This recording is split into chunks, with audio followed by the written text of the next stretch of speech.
Net ready? Thank you.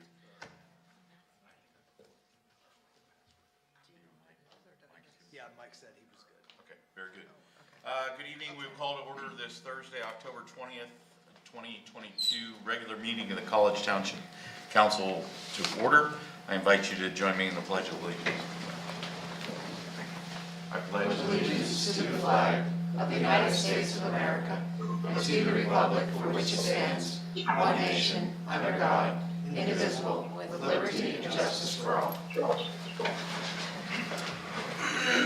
Okay, we do have a member remote. Let's make sure, Eric, can you hear us and let us hear you?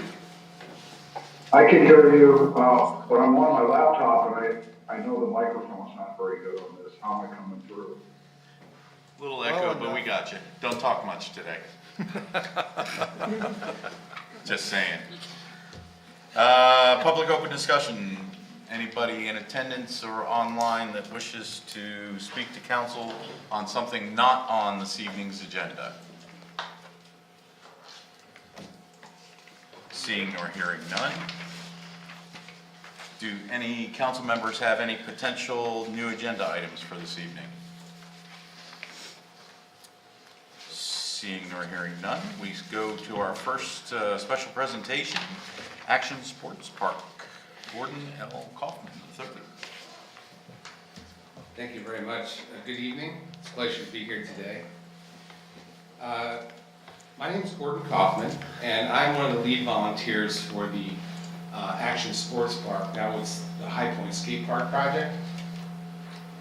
And today I want to give you all an update. I thought it was important to present an update to the College Township Board of Supervisors. I wrote a letter back in August to the manager asking for this opportunity, and obviously it was granted, so I do appreciate it.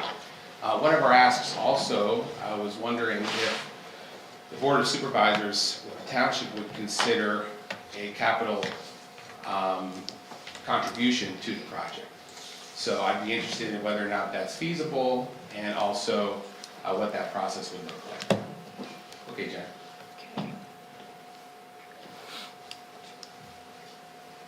So the mission of the skate park project is to build a park that's publicly accessible, open to all wheels, and a positive amenity for the community. There are no publicly accessible parks near State College or in Center County. Open to all wheels, meaning that it's inclusive to skateboards, to BMX bikes, and also to scooters. And another aspect of the mission is to design and build a park that blends unique and artistic elements while offering youth recreational opportunities and encouraging individual growth. We think that a project like this will help our youth in the community, not just physically, but also emotionally and psychologically. There is no park, so there's no safe place for these kids to go right now. They go on campus where they're not supposed to be, or they're in downtown State College where it's dangerous. So they don't have a place to go right now and gather with like-minded people. So just as an overview to set the table with respect to the location, obviously the park will be in the borough, but it is adjacent to College Township, and we feel that as a community project, residents of College Township will be using the park as well as other municipalities that are adjacent to the borough. You can see here with the line, I started on the perimeter of the borough, but also close to College Township. So we think it'll be a real asset for the entire community.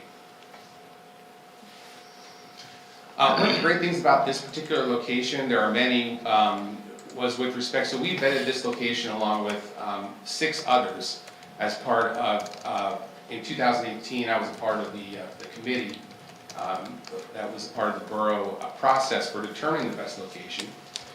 And one of the great things about it is it's close to the high school.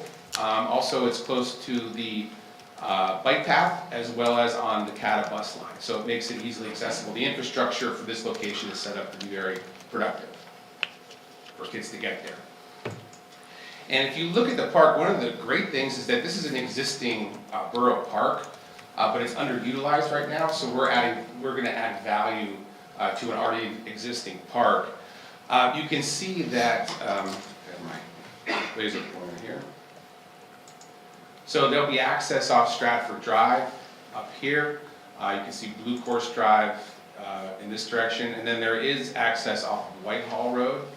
So there's a parking lot here right now. This is the primary access for vehicles. This park will be 20,000 square feet, so a sizable park. And again, it's taking advantage of an existing park and adding value to it. So who are the stakeholders? You know, it's myself and a bunch of other volunteers. I've been working on this for 5 years, but the stakeholders that of primary importance are, of course, the borough, because the park will be in the borough. Center Region Parks and Rec has also been integral in this, because as you know, they will be maintaining the park. So we've been working closely with Pam Salakangas and her group from the beginning of the design phase to make sure that, you know, everything was being taken into account with respect to the maintenance of the park. Of course, the surrounding municipalities are stakeholders, because their residents are going to use the park. The state has gotten involved with grants, and that would be the Department of Conservation and Natural Resources, as well as the Department of Economic and Community Development. But I mean, the real stakeholders here is the community and the kids in the community. And as I said earlier, they currently don't have a place to go, so we'd be offering them a safe place to skate. I tell you, the design team, it's been amazing to work with this entire group. This has been a real collaborative effort with respect to the design of the park. The conceptual design was from local professional Jake Johnson, also founder of IQ Skate Shop. From there, we brought in a couple other expert builders, including Mark Pogorski, who used to work and build parks with Woodward, as well as John Saxton, who owns his own design company. We wanted to make sure that we designed the park so that it was inclusive, as I mentioned earlier, to every possible user of the park, the skateboards, the BMX riders, and the scooters. But we brought in New Line skate parks pretty early on, because they're going to be managing the project. They're professionals. Like, these guys have built 350 plus parks all over the world, and our point person with them is Canton Russell. He's also an ex-professional. But this just represents our entire design team, and like I said before, I'm just really proud of the collaboration. Not everybody could have what they wanted, so it was a real give and take, but I think we have the very best park. This was one of the original site plan drawings that we received from New Line. You can see some of the elements associated with the park here that are really drawn and illustrated. So this is called a volcano, there's rails, there's benches, but it's all skatable. So this is like a plaza style on top, and then the park will follow the contour of the property. And down here, there'll be more of what's called a flow area. That's areas where you don't have to push off, you can kind of keep your speed. There may be some more like smaller jumps in that area. And from this point, after bringing in more of these local experts, we got to what is now the current design. And as you can see, so we expanded it a little bit by including some pump features over here, as well as some additional features for, again, the BMX and the scooter riders. There's also plenty of space around here for people to rest, watch, that kind of thing. They're called deck spaces. So yeah, it's just, it's like a piece of art. I mean, Jake's also envisioning using some really unique building materials here. And in fact, Canton Russell, when he was here for a site visit early on, chose some of these features and materials to kind of match Penn State's campus, so it's got a real local feel to it. And like I said earlier, we set out to build a park for the community, but I truly believe that this will be a destination for people around the state.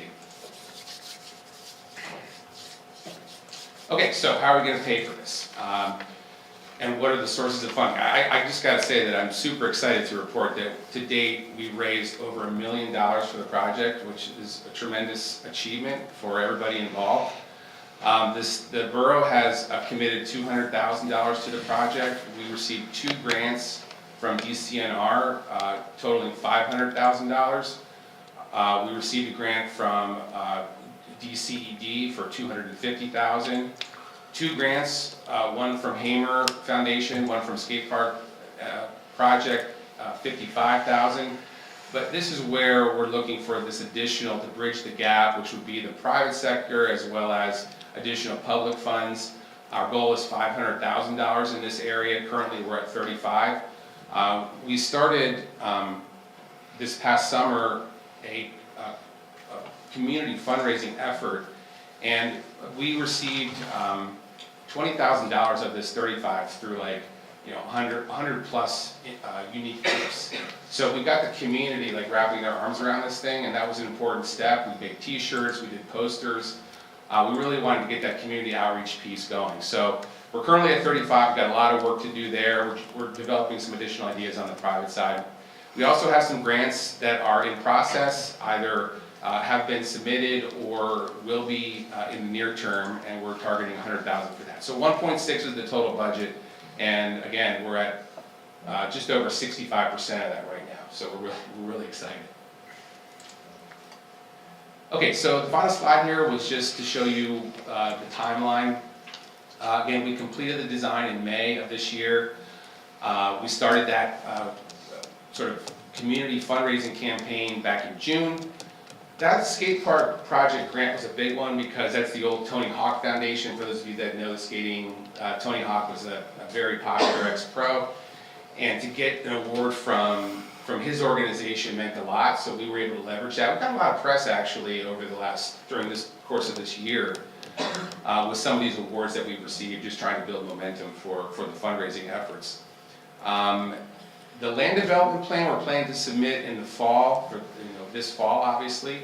I didn't mention earlier, but that site plan at the park, we've done all the work with the geotechnical evaluation, so there's no issues with respect to the engineering of the stormwater, because with a concrete park, you expect to have a lot of stormwater management to do. So we've done the vetting of that, and we're going to start the land development plan here in the fall. We're hoping to start construction summer of next year, and then an opening ceremony this time next year. So that's sort of it in a nutshell. Again, I really do appreciate the opportunity, and I don't know what the next steps would be, but we would be very thankful if the board could consider this and potentially reach out to us moving forward to see if there would be an opportunity, and I'd be happy opportunity to fund a part of the project, and I'd be happy to answer any questions. Questions for Mr. Kaufman? Sure. Want me to start off? Sure. Thank you. I mean, this is great to see how far this has come. I mean, I've been hearing about it for a while. So this is envisioned as a borough park, not as like a center region park, even though center region is going to maintain it. And if you could just elaborate a little bit on that relationship, because Right, so the park, I guess we're calling it a borough park only because it's within the boundaries of the borough. All borough parks are maintained by CRPR, which I wasn't aware of until I was involved in this project. So, I mean, CRPR supports the project. I mean, they've been doing their own, in fact, that whole, the area towards Musser Gap, like across the street, and the Whitehall new Road park, Regional Whitehall Park. Road Regional Park. Right. I mean, it's really becoming and blossoming into what could be a real set of assets for folks from a park standpoint. Sure. So yeah, the CRPR, they just maintain it, but we, as developing it for the community, and I've talked to Mark Higgins at the county level, and there could be some opportunities there, so I don't know how to answer the question, Yeah. only that, yeah, it's a borough, it's in the borough, but it's a community park. And we have parks that are maintained by the center region Parks and Recreation Department too. I'm just wondering, is there a potential that this becomes a center region park as opposed to a borough park? Because then that would potentially open up sources of funding, through the COG. I'm just curious. You know, the Parks Authority, have they been looking at this? I just don't know the history, the full history of this. No, I mean, I think at this point it would be classified as a borough park, so. I mean, because of the way that the borough parks are maintained, everyone that is a participant in the Center Region Parks program pays a share of that maintenance. So College Township's already paying for I meant borough more on the maintenance. development side than on the Understood. maintenance side. That was where my question came from. Because you're seeking, you know, hundreds of thousands of dollars potentially from municipalities, and you can do it piecemeal, or we could potentially, I don't know, have the Parks Authority take a look at that, or the Center Region Council of Governments. I just don't know whether that's even on the docket. Okay, so the thing with the authority would be looking to the municipalities for the money. Sure, So- but we would be doing it collectively as opposed to individually. Yeah, right. I get you. That was where I was going with the nature of the question. I'm very supportive of the concept, of the idea. I mean, I think, you know, this is great. The only other questions I would have are around liability type issues, because, you know, I mean, certainly if I ever used it, there'd be the high potential for orthopedic injury. Yeah, I get that, we get that question a lot. We've had to do quite a bit of outreach during the course of this process to get people up to speed on not just who's going to end up using the park and, you know, noise and safety concerns.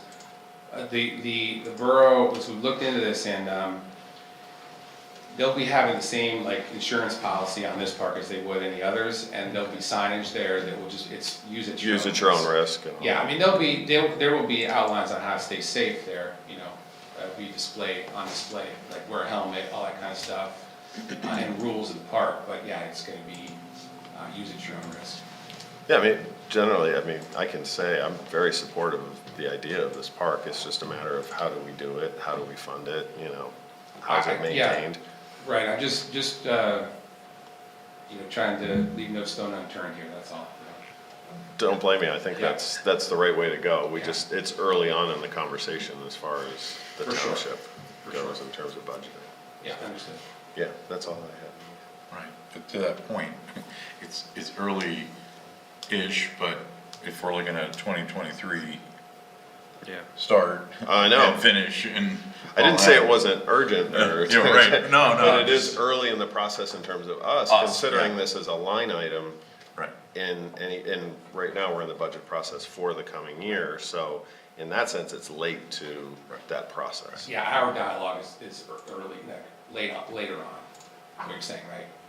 Well, we're developing our budget right now Oh, okay. for 2023. We're well into that whole process at this point, so it's late from that standpoint, but it's still early in terms of conceptually what our involvement might be or what that might look like, if that makes sense. Yeah, just to try to clarify a little bit, it's not too late if in fact College Township wanted to try to do something relative to a capital contribution toward this project in 2023. I think there's a bigger issue and a bigger question around what is that thing that College Township might be able to do.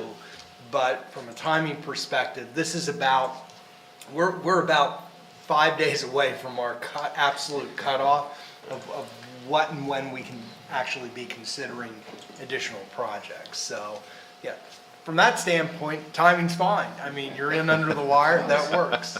But Can I ask a very quick question of the manager? Would this fall under some of our borrowing capital expenditures? Would it be? probably not. Okay. This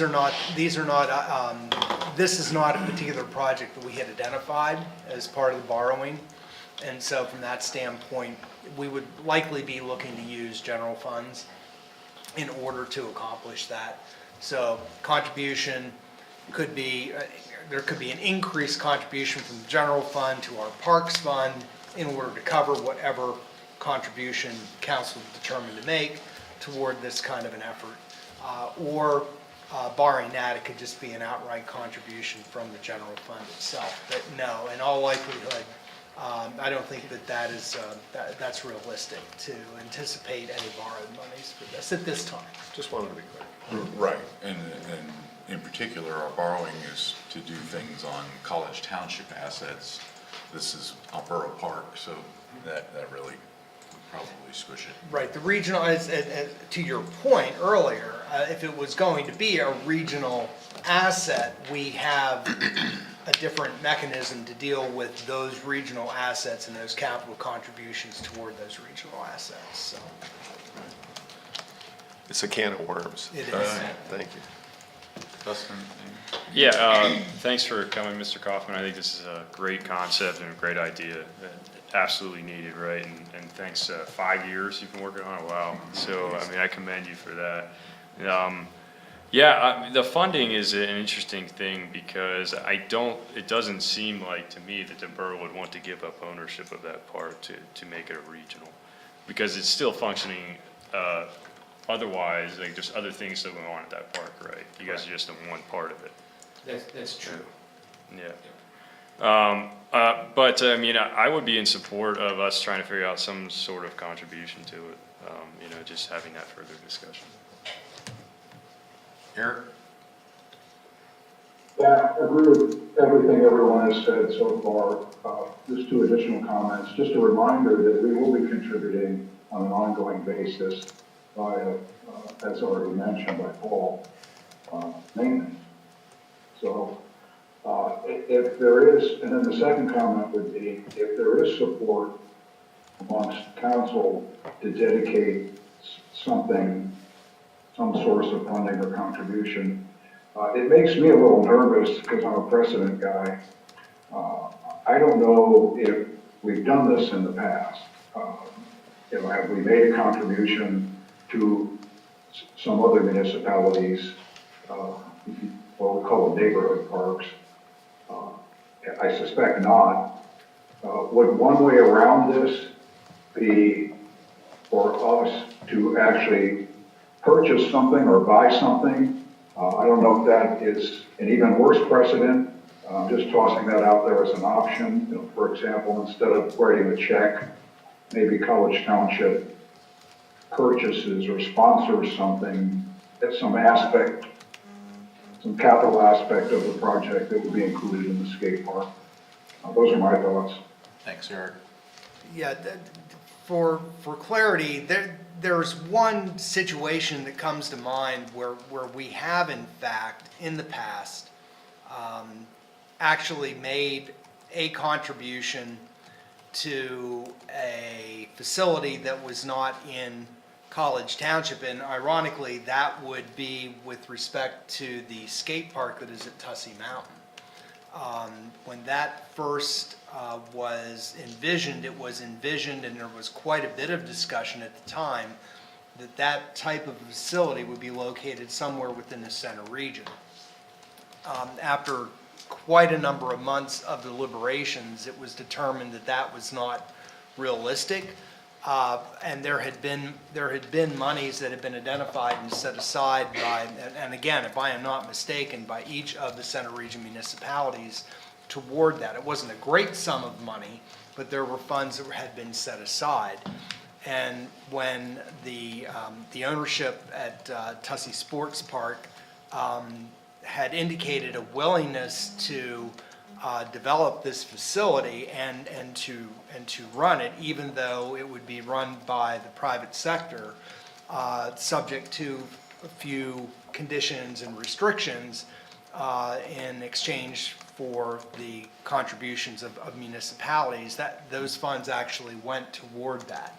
Again, as I recollect, this was quite some number of years ago now.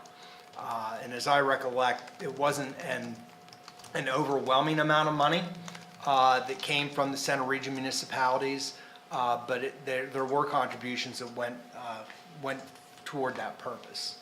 So I think that to a degree that we have created a precedent, a very unique precedent in some respects, given the fact that that was actually municipal dollars that went toward a private operation in order to build a facility that was needed at the time in the community.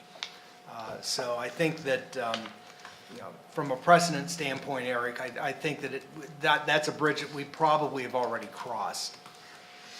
Okay, Rich, can I ask a quick follow-up of Adam? Please. Please. So is the skate park at Tussey part of which you pay Tussey to get into, or is that element of Tussey open to the public? The original development was the funding from the Center Region municipalities assisted in the original development. And for some period of time, there were a set of restrictions, as I recall, with respect to hours of operation, accessibility. I'm not sure to what extent there are restrictions on overall cost of participating there but without the, if you will, the grub stake from Center Region municipalities, I don't believe that facility would have been constructed at all. Okay, but College Township residents can go up there and skate without having to pay a fee? No, that's not the case. There was Okay. always a fee involved. Okay. And All right. as That's I my understand, there perspective. still is. Yes, that's correct. Thanks. Okay. Just a quick question. So summer 2023 start, end of year, so what's your construction project time? 3 months, 3 It is months is 3 the months. time frame. Yep. Interesting. Yeah, we need to, based on talking to New Line, we gotta get it started before the weather turns, like. Absolutely. So it needs to be finished, completed by like middle of November, and he said a 3-month window to build the park. Interesting. So with so much, with the grants and all that kind of stuff, is this a prevailing wage job? Yeah, they will go to bid. Okay. I think I heard consensus that will at least throw some interest, the potential interest to explore it. We haven't even seen the budget yet to know, to be able to say how much wiggle room there is in there. We would have to probably up its priority into it. But I think I'm hearing that we would certainly ask the manager to include that thinking in his budget deliberations here soon. Yep, absolutely. So we can do that, and if there's any additional detail that you think might be helpful or appropriate, feel free to reach out to Jen or I, provide us with that. We'll be developing the budget over the next couple of weeks, and we'll include a line item, at least for council discussion, as part of the proposed budget. And we'll go from there and see where things go. So we'll put the pressure back to you. We're not going to negotiate with ourselves, so did you have an ask amount in mind? I didn't have, no, I mean, I think any amount would suffice. Okay. I had talked to some fellow volunteers and we were thinking of, $30,000 perhaps, something like this. Okay, that helps Yeah. in the manager's process. One more. Paul? Are you making the same presentation to other Yes. Center Region municipalities, and if so, when? Yes, so I sent this letter to Manager Brumbaugh as well as the manager for Ferguson Township. So those were the two municipalities because of their proximity to the park. And I have not heard back from Ferguson Township yet. Okay. So there's nothing scheduled with them. Good deal. Don't limit yourself, go to Patton too. Sure. Harris? Harris, Yeah. They're all part of the Center Region Council of Governments, parks, recreation. So they will be contributing to the ongoing maintenance of that park. Presumably, people don't know when they cross our municipal boundaries. It's the Center Region, right? They don't know that you'll get kids from Potter Township and Center Hall and Bellefonte and everything else if there's a park there. So, but I would cast the net a little bit wider just in terms of letting people know, because this, while you've done a lot of work, it's been sort of percolating under the radar a little bit unless you're really paying attention to it. I mean, this is the first time I've seen it laid out in quite the way that you did, which I really appreciate. Thanks, that's great advice. Good deal. Thank you. Thanks, I just wanted to say thanks again to the manager for allowing me to be here today and giving me time, and to the entire board for their time today too, so thank you so much. Very good, thank you. Thank you. Moving on in the agenda, SP2, State College Police Department. Sir.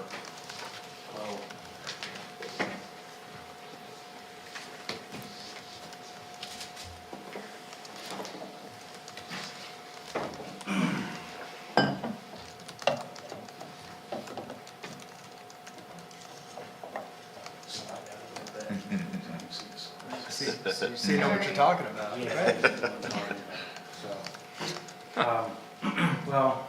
Good evening, Manager Brumbaugh, council members.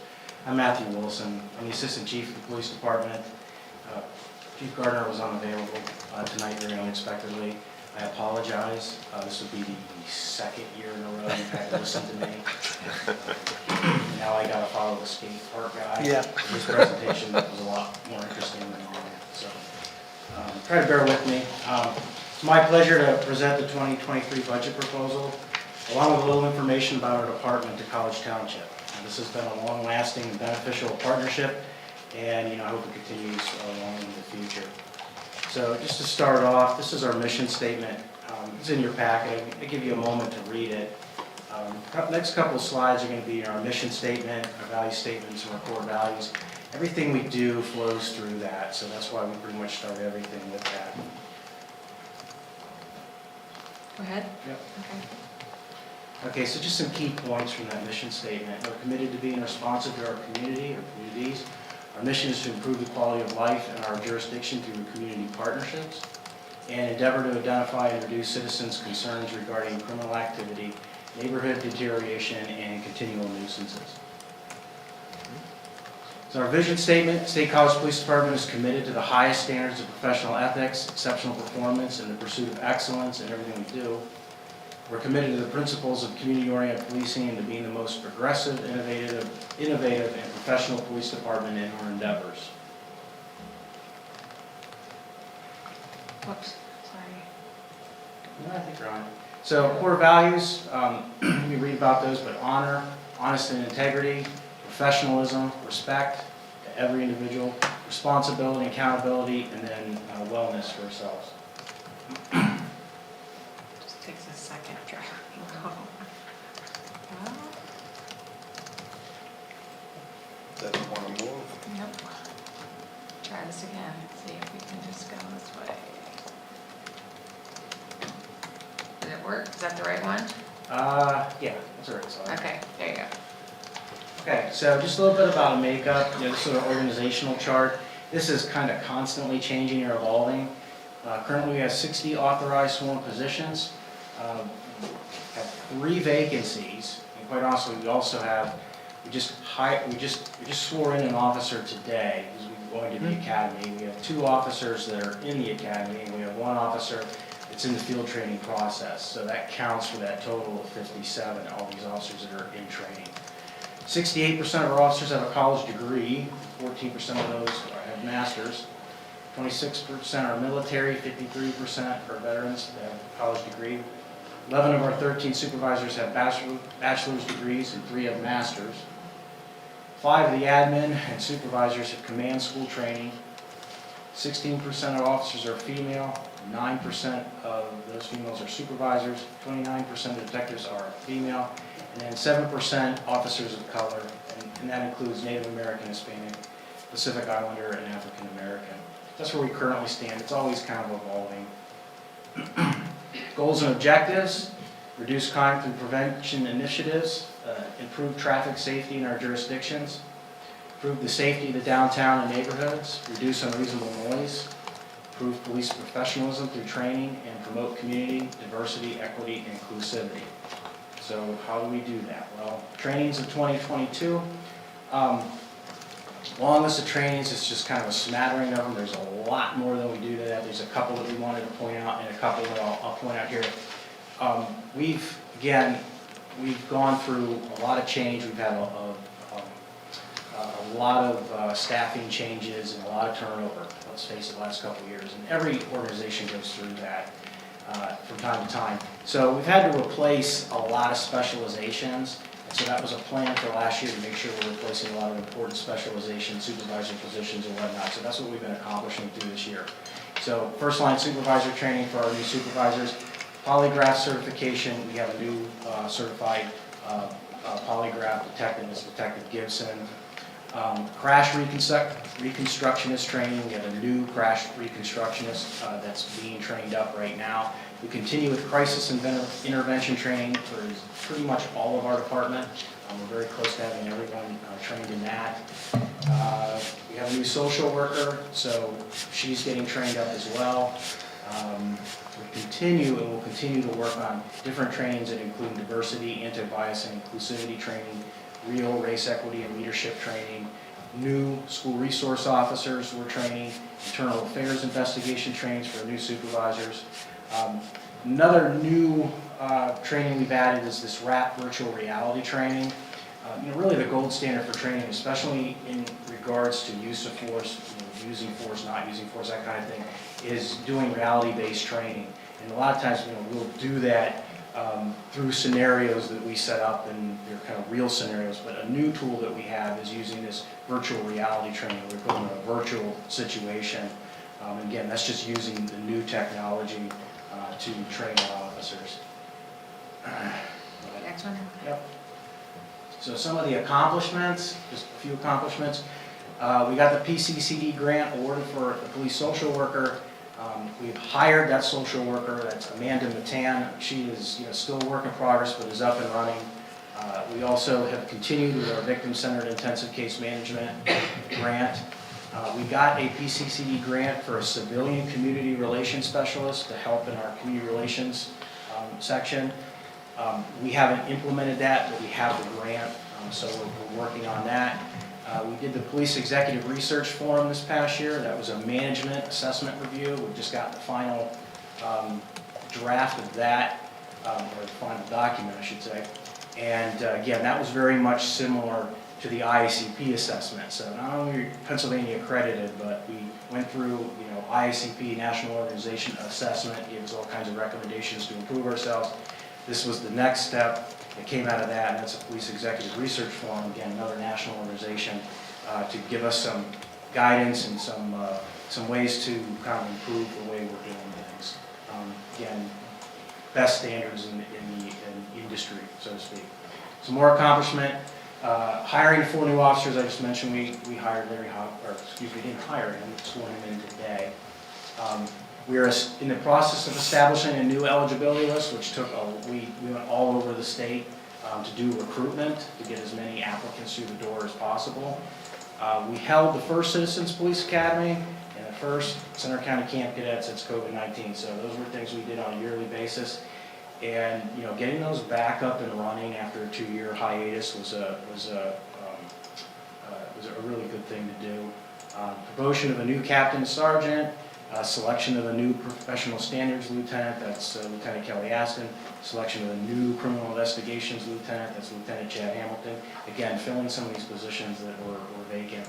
Selection of a new bomb technician, again, that's Officer Burnett, who will be part of the Penn State College bomb team.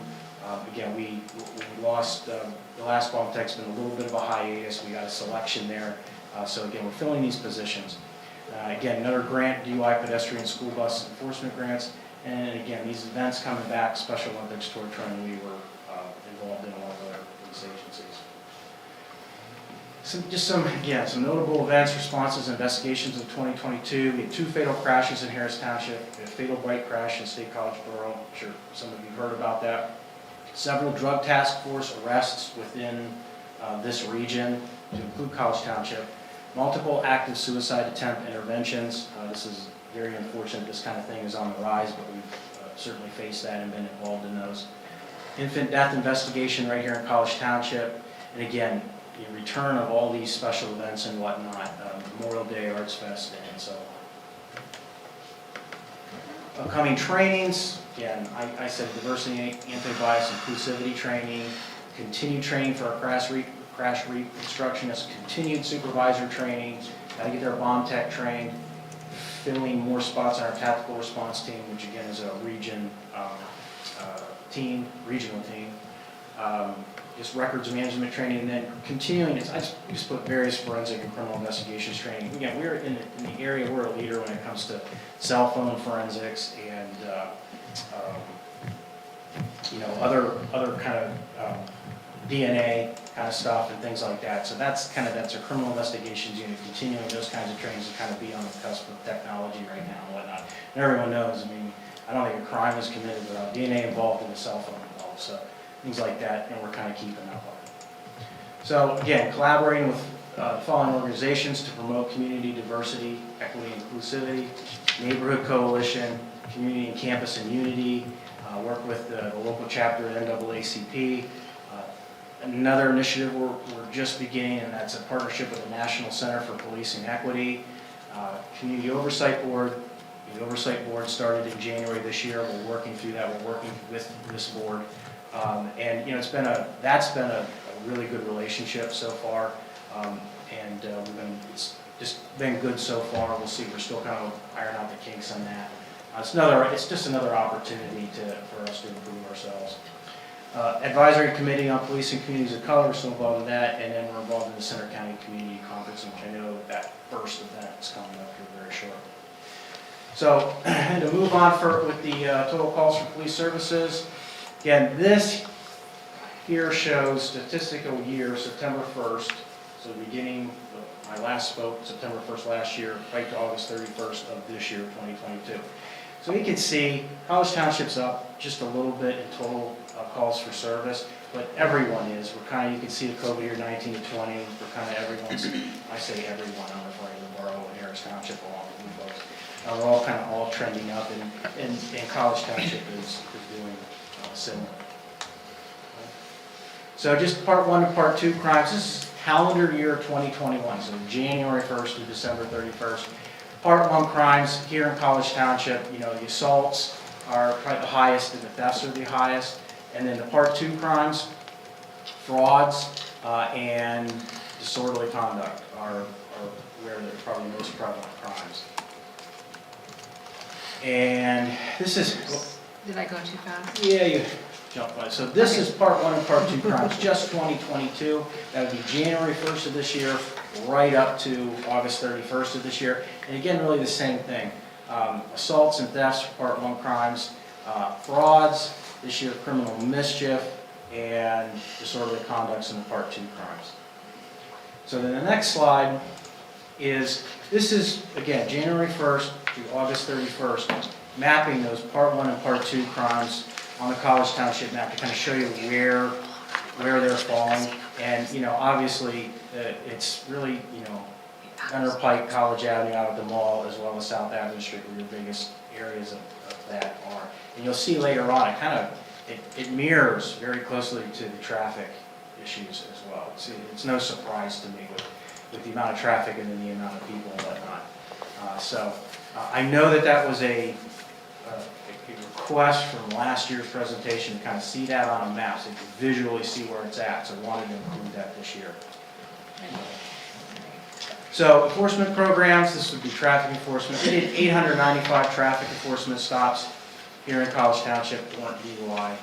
We still use a strategic traffic enforcement plan which identifies top locations to target our enforcement operations. And what we do there is that it's really easy. It's where the crashes are and where our complaints are, right? We still use speed sentry data for collection and compliance. When we get complaints, we can put a speed sentry out. And I'm sure you folks know that you have one kind of all time out there, in Lamont.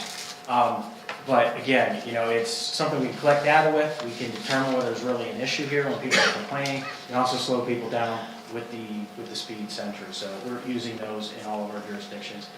And then we're still collaborating with PennDOT to do traffic calming, things that we can do. And then aggressive driving grant, we still get that aggressive driving grant, and we do some of those enforcement hours through that grant here in College Township. And here's where our top areas are that we are still fixating on. East College Avenue and Mountain Indian Expressway, Oak Ridge Avenue. Thankfully not a lot of crashes on Oak Ridge Avenue, but being a cut through and all the construction and whatnot and everything, I know there's a concern from the citizens up there. for the cars traveling through there, so we spend time there. East College and Hauserville Road, as well as 500 block of Rush Valley Road. So total crashes, up to 297 this year, with reportable crashes being 110. Most importantly, injury crashes are at 76, and our DUI-related crashes in the township were at 8. Again, aggressive driving violations continue to be the top crash contributors, and that's what we're focusing our enforcement on. And that's following too closely safe speeding, and red light violations. So again, this is from 9/1 last year, 2021, to 8/31, and this is you see this is the traffic crash locations again in the township, and you see the clustered counts really fall with the crime a lot of the case, and that's something that, again, outside of College Township, it's something I've kind of known for years and been trained about that that's usually the case. I will say that those numbers seem incredibly high, like out at the mall and whatnot. That is including parking lot crashes. So people, they bumper cars in the parking lots a lot, so that's not all out on the road and whatnot. That kind of gives you an idea, a visual idea of what that looks like. And you can see there, East College Avenue and the bypass, which is pretty much right here, why we're spending some time there because of the number of crashes in that location. So, proposed township hours. I know you have a packet that outlines that. It's at the end of the packet. So the proposed hours are 265 hours per week. That is up from 10 hours proposed last year. And this recommendation was based on the calls for service for the past year with follow-up investigations and special traffic enforcement details. So that's where the chief came up with 265 hours. There's a pretty good breakdown of where we use those hours and how we use those hours, as well as when we're doing our patrol hours exactly. And understand that there's certainly the hours in there to be doing things and not only responding to calls outside of these hours we're patrolling, but also patrolling in hours outside of those time frames when we have a need to. So that's why some of those hours are built in there. And then there's a breakdown of the exact cost per hour for officers is $120.79, and the following page here has a breakdown of exactly how the borough comes up with $120.79 per hour. So it appeared to me when I reviewed it all that it was pretty self-explanatory, but with that all said and everything I just ran over, folks have any questions? Questions for Assistant Chief Wilson? Dustin? None at this time. Thanks for coming in. Eric? Yeah, Adam, a question for staff. First of all, I'm fine with the proposal, and thank you, Assistant Chief, for coming out and for everything that you've done for the township over the years. The number 265 is really not that far off of what it was like 5 years ago, wasn't it? I mean, it's kind of gone up and down over the years, hasn't it? Yeah, I can explain a little bit. In 2019, our hours of service were 265 hours per week. And that had actually been very consistent in the years leading up to 2019.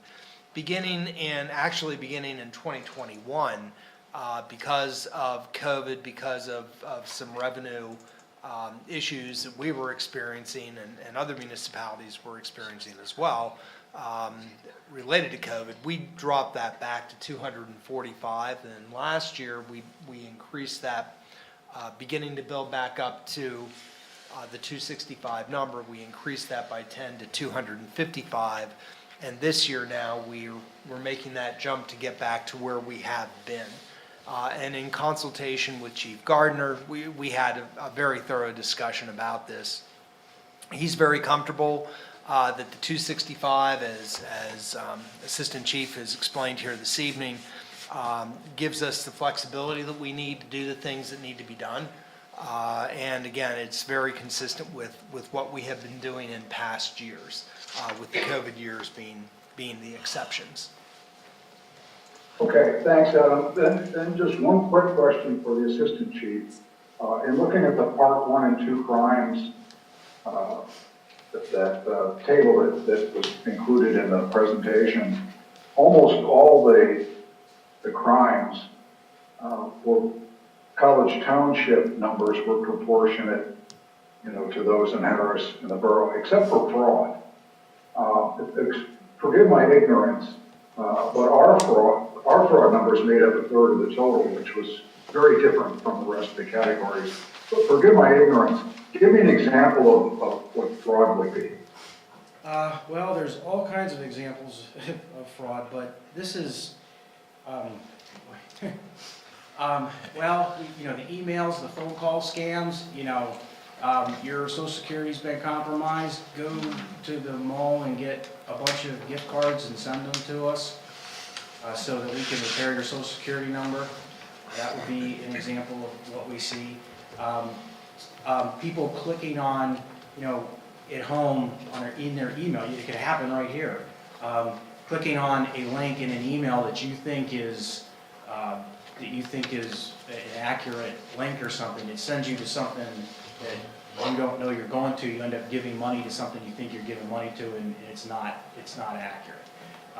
Okay, so that fraud then would show up at the person on the map where the person say they clicked on that link or whatever. Yeah, and a lot of that's occurring in people's residence Okay. for the most part. Okay, so- Businesses are also are victimized by it and whatnot. So that trend or whatever you see there that we have such a high number is just coincidental? I can't answer. It has to do, I can't answer it. It might be coincidental. There could be a whole bunch of reasons why College Township are being targeted. It could be the type of residence. I don't know. But this is a real problem all over. I can tell you that the elderly are incredibly targeted by this, as well as businesses. That I know. Okay, so it's nothing we should be concerned about. It's just kind of the way the numbers happen to roll this year. Yeah, I mean, you should be concerned about it, and we're very concerned about it. We do as much, media releases as we can about it, reminding people, not to provide this information. I know internally we do a lot of training on it and whatnot, so that people are aware of it. It's a horrendous thing that people are doing, and it's the amount of money that people are being defrauded of is incredible. And so you should be wary of it. I'll tell you, my own mom was a victim of it, and it's a lot of money that's being taken from people. We're talking about, in some of these cases, and in College Township, people are having hundreds of thousands of dollars taken from them as a result of fraud. So it is something we should be concerned about. I don't think it's a College Township problem. It's actually a world problem, to be honest with you. Okay. Thanks. That's it for me, Rich. Thank you, Eric. The only thing I had, I apologize, I didn't get to dig it out, but the proposed, we talked about the hours and how that compares to current and everything. The 120.79, what is this year's? If memory serves, it's about 117 Okay. So, for a regular hour this year.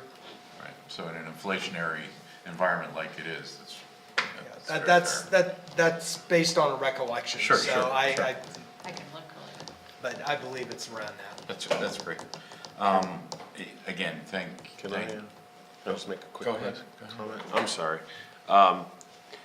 First of all, I want to say I appreciate the responsiveness and the partnership, particularly with, traffic issues in Oak Ridge. I mean, it really feels like there's a strong partnership. We talk about our parks, increasing patrols. I just want people to know that this isn't a one-way street. This is very much a collaborative experience with the police department. We value that greatly. I just really want to make sure that people are aware of that. Excuse me. The other thing, and I think this is the third year in a row I'm going to say this, I'm always impressed with the scope and the amount of training that you all do. I think very few people are aware of the amount and the variety and the innovative type training. You mentioned the virtual reality training. Again, I went back on your website. I can't find that information there either. I would absolutely recommend that you somehow find a way to make that more widely known. Whether you throw up the slides that you presented here or have some tab that just shows that, you know, maybe some pictures of that training. I just feel like it's an important component of what you all do, and it's a big part of the investment. I mean, if you look at your budget breakdown, you spend a lot of money on training. Don't hide it under a rock. You know, I would appreciate it if you could make that more public, toot your own horn a little bit on that. I think it would go a long way. I agree with you very much. In fact, in our perf assessment, that's one of the things that you've got to tell people more about what you're doing. And across the country, police departments fail to do that. We're horrible at that. And that was one of the recommendations, is to do better in letting people know what you're doing, how you're doing it. Promote yourself a little bit.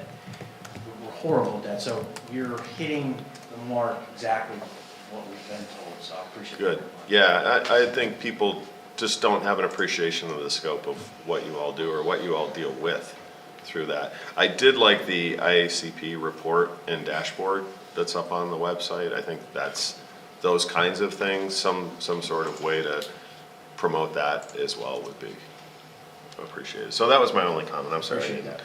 miss the opportunity to say that earlier. I wasn't gonna cheat you. Thank you. So at this point. Yeah, we actually. We received this, and it's a tool. Well, for we you received the in building. report, and one of the things that we typically do is traditionally, after we have the report from the State College Police Department, we essentially set the hours for the year. So the hours are basically predicated off of the 265 hours per week. So if, at your discretion and a motion to that effect, we will build that into the budget and we'll formally notify the police department that that's our budget figure, that's what we'll be working with. I guess I would offer, similar to we talked about the skate park, not knowing where our budget sits and knowing that we've got many forces applying to it, I would personally prefer that we receive this and then we'll hopefully be able to do that. Then if I may, question back to the Assistant Chief. Typically, by the end of October. November 5th. It is November 5th. Very good. I think by November 5th, we're going to have a very good idea and we'll be able to notify the department. Yes. Okay, that's Or, great. I'm sorry, November 4th. Please advise the borough by November 4th, 2022. Excellent. That's where I was The hours going. of service you wish the borough to provide. Very good. Then you are correct. Okay, Just move to receive. Yep. excellent. Thank you. Do we have to take official action? No, you do not. Just like we received, we appreciate, you got a tough job. I have a lot of good people around me. You do. We really do. Yeah, just one comment I wanted to make. I noticed the Community Oversight Board, and I understand now, doing a little research right now, that that's a State College Borough thing. However, I don't know if maybe we should be reaching out to the borough, whether or not we should have a College Township rep on that Community Oversight Board, because I don't believe we do, and correct me if I'm wrong on that, but I think that's probably something that we should talk to them about. Again. Yeah. Well, if I may, as the Community Oversight Board was being formed, we did engage the borough in those conversations.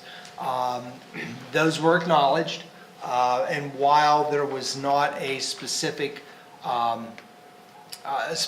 College Township or Harris Township position that was identified for direct participation, the reality is that the makeup of the Community Oversight Board, and please correct me if I'm wrong, Matt. No, you're going right down. Is actually, there are several members from both the College Township and the Harris Township community Okay. that are represented on the Community Oversight Board.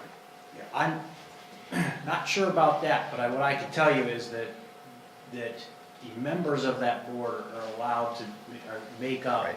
the borough, college, and Harris Township. Anyone in those jurisdictions can be a member of that board. The exact makeup of the board, where they are all coming from, I'm not aware of right now. And we've even had some, that board's Oh, been there's in been a some little turn- flux too, and there's been some Right. change and things like that in regards to that. So, but yeah, there's the opportunity for someone for a resident of College Township, Harris Township. to be But part we of have no authority on our part to appoint anyone. That's correct. Okay, That's correct. yeah, Um, that's where I was getting. Right, so that's a ongoing item, but something I might suggest for your presentation is, because that is a new thing, maybe put a slide in that references, you know, some of their activities and membership, so that people do know. And in particular, people in our community know who to go that is a College Township resident, you know, that would be should be their strongest voice in the oversight board. That's cool. So that would, you know, that'd be good new information maybe for next year. Absolutely, I appreciate So, that. thank you. Anything else? Nope. Very good. Thank you again. We look forward to it every year. We appreciate the pinch hit. Well, thank you, I appreciate the time and from you folks. Good luck to you, okay? Thank you so Thank much. Continuing on, reports, manager's update. Okay, a couple of items here to update. Obviously, Pike Street, work continues, Dawn. I don't know if there's anything that you want to point out specifically about where we're at with things. Up to you. Well, starting early next week, they'll be doing curb on the other side of the road, on the north side, and the week after that, hopefully paving. After that, some of the sidewalk work, we'll be trying to back it up behind the paving so we have the road open. They'll be able to do a lot of the sidewalk work from parking areas. So we're trying to get the road open by, say, the second week in November. Okay, great. Moving on, I know that the solar power purchase agreement, RFP results came in actually yesterday, I believe, and they're in the process of being tabulated. We don't have any initial reports as far as results, other than Mike has indicated that he's been told that there are a total of 4 respondents to the RFP. So, looking forward to hearing results there.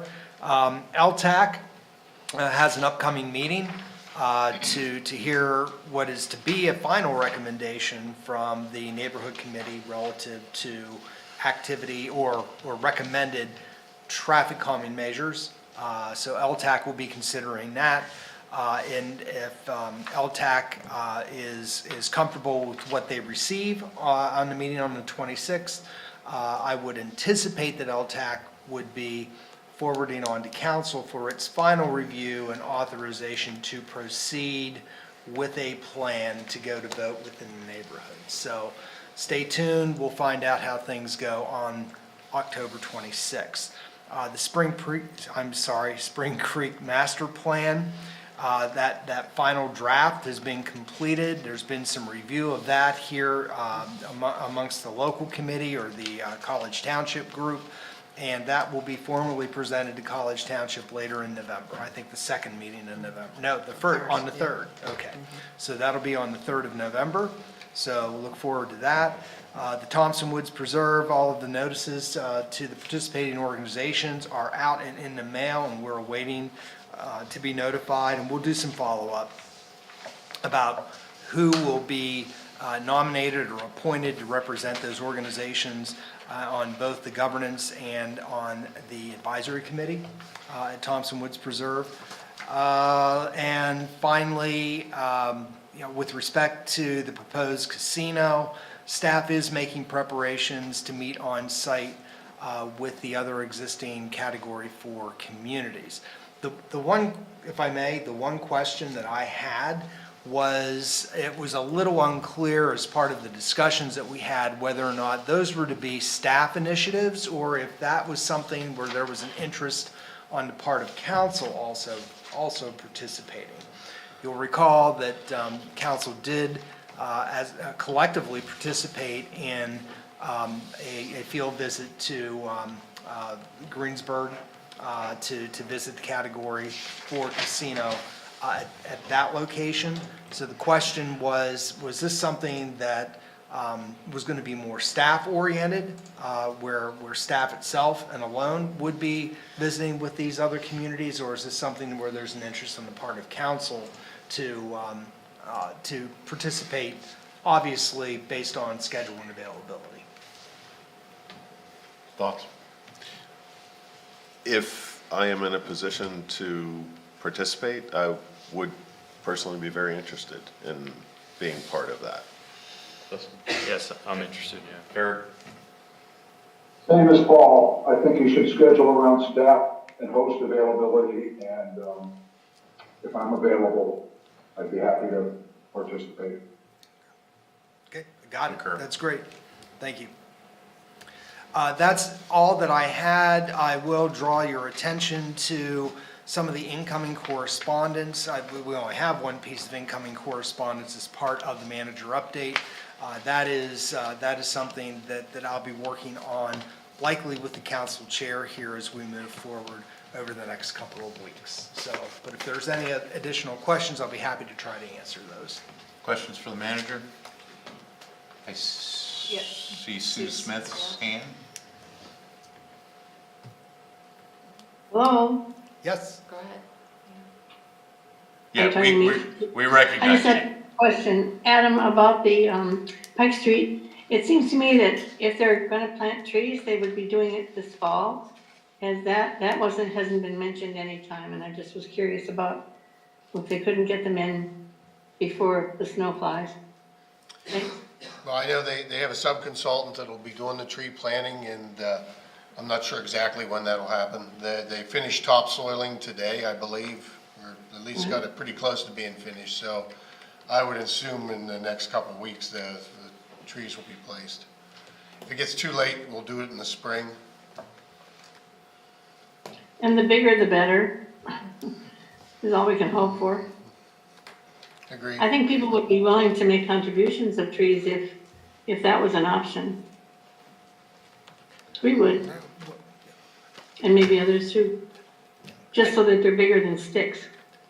Thanks. Yeah, I mean, I think, the project was scoped at a certain caliber. Yeah, I can't remember. And I don't It was recall either what it 2.5 is. or 3 inch at breast height. So they should be fairly healthy They're not- size. yeah, They won't be twigs, so we'll be good.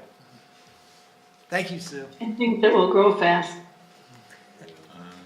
That's a mixed bag there. Other questions for the manager? Okay. COG Regional, County, and Liaison Reports. Eric, did you have any since our last meeting? I had one last Thursday, the 13th, we had a joint meeting, the land use committee met jointly with Center Region Planning Agency, so Ray, Center Region Planning Commission, so Ray was also there representing college. Only 3 items on the agenda. I didn't get a written report out because I met right before I left on this trip that I'm on right now. 2 of the 3 I had already provided updates on, and they're on my MPO report last meeting. That was the State College Area Connector update and the introduction to the MPO strategic plan. So they got the same update that I provided council 2 weeks ago. And the only other item was the review of the 5-year review of the regional growth boundary and sewer service area implementation agreement. The time is approaching where the agreement needs to be updated and adopted again. And there's only minor changes proposed. The most significant is a cheat sheet flow chart, I guess you would call it, to help everybody understand the steps involved in requesting your property be added to the regional growth boundary or sewer service area.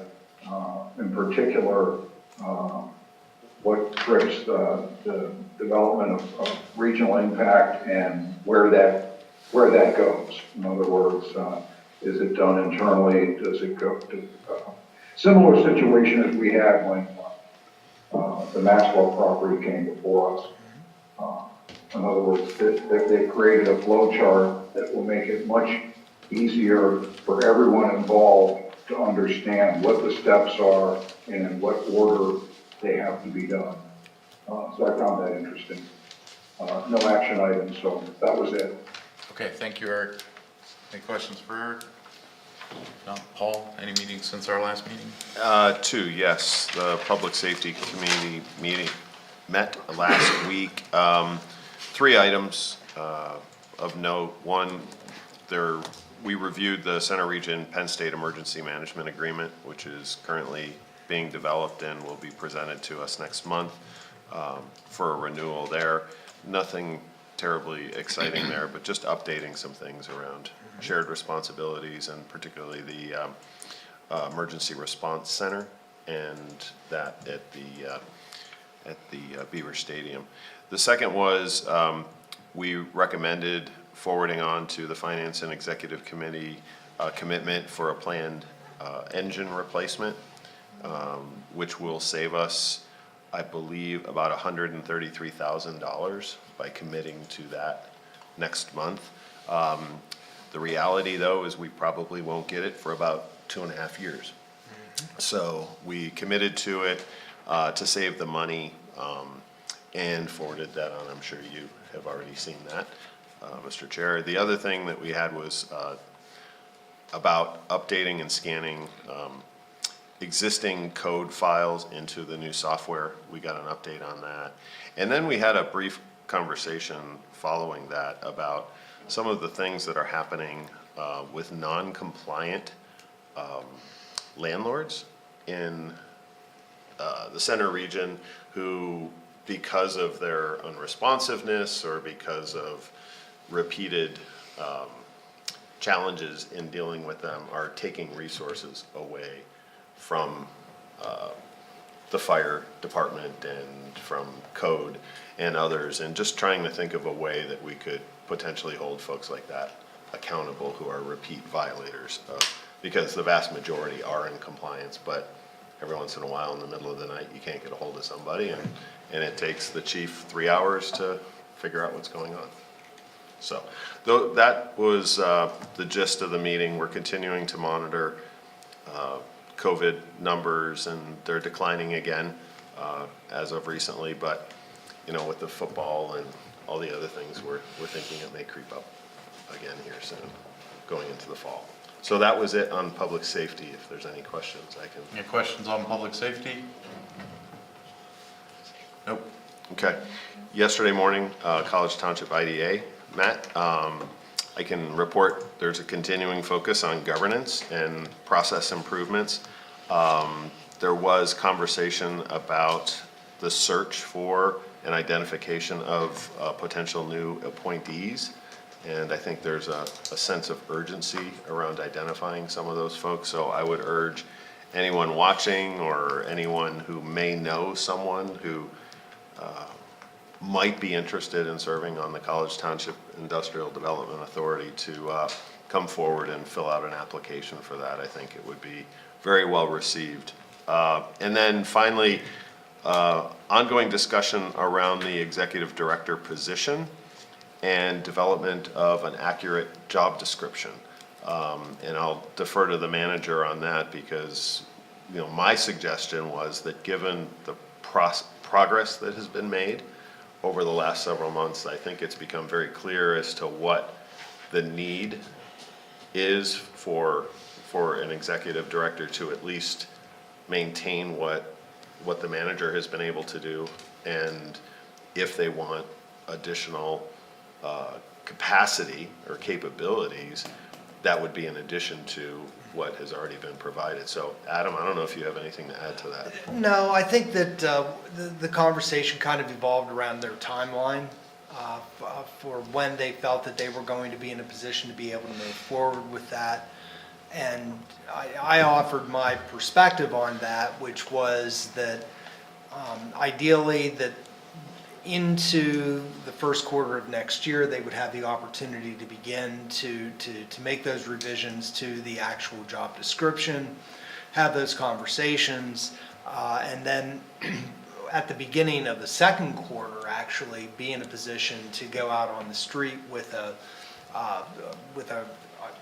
RFP or with a job position advertisement, with an eye toward perhaps beginning July 1st, having that individual in a position to be able to pick up and continue on. So that was- And just in relation to that, I mean, I did not speak on behalf of council, but I did say that given the progress that we've seen and given that timeline, I felt like that would be in line with our priority to make sure that the IDA is on solid footing, and that council would probably be receptive to working with them on that kind of a timeline. But I made no commitments. That's it. Any questions for Paul on IDA? Again, we'll just renew our appeal for potential members of IDA. It is a specialty skill set, but people can, with the right attitude, can pick up quickly. There goes the Spikes fireworks. Oh. Yeah. So I guess the softball game's over. Yeah, real quick, so with respect to recruitment, we're in the process, and Mike is involved with our administrative communications specialist, developing some new materials as far as, getting the word out to our residents about the availability not only of positions on the IDA, but also other vacant positions that we presently have on our ABCs. And we're also in the process of soliciting all of our existing ABC members if there's any interest as well for any of these other available positions. So we have initiated that on your behalf, and will continue to pursue it. Very good. Thank you. Thanks. Carla submitted a Climate Action Sustainability Committee report. The big item on that was they've issued letters of support for Senate Bill 919 and House Bill 1555. Those are in line with the stated policy goals of the COG and the CAS committee. You'll see those as a matter of record in the general forum packet. I've had a couple meetings. Finance committee took up the 2023 budget on the September 29th. The original budget had a proposed 16.86% increase in municipal contributions. College Township says a result of the COG formula was fairly high increase directly. We worked through, we remanded it back to COG staff with the direction of a 8% guideline. Staff turned that around admirably, and we began our review again, culminating in a wrap-up and regular meeting this past Monday, October 17th. We were able, through various actions, we were able to get it down to a 6.71 plus or minus 0.25%. Because of the speed we went through, we wanted to make sure that we caught everything, but it was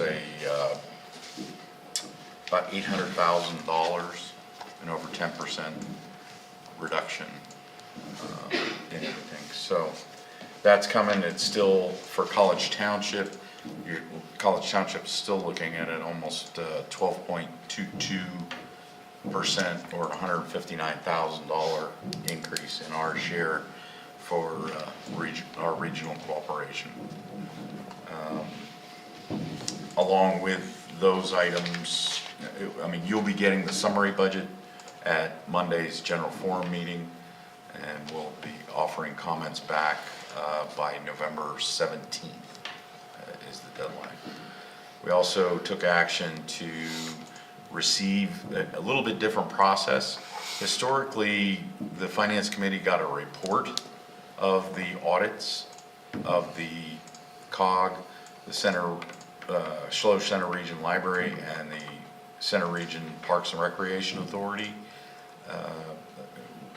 I suggested that as the audited body, that the COG really needed to receive and accept that officially. So the Finance Committee made a recommendation to refer it and recommend approval. We also opened up a new bank account for a specific donation, large donation for Millbrook Marsh. There was a request that that be segregated, and so we opened up a new bank account. As Paul indicated, we heard about the engine replacement. You know, the key thing being there that the savings, as long as we sign by November 1st, but no money will be leaving COG till 2025. So that, you know, that was an easy one to think through. That was it. I'm way under summarizing the budget. Go to CNET, watch it, enjoy it. But I think it came, as council's aware, the Center Region managers banded together and sent a couple memorandums offering suggestions, advice to us that we were able to incorporate as tools in our analysis of it. The work isn't done. We're going to be looking probably at our December meeting or a special meeting of how we move forward for future years. So that one will be quite entertaining. The executive committee met October 18th. What you'll be seeing on next Monday, again, will be the 2021 audit. That'll be coming as a consent agenda item because it is available to everyone. If people want it pulled, we certainly will. The referral of the summary budget will be in the consent agenda. The engine replacement commitment will be there. There's also going to be a discussion on the Juneteenth holiday.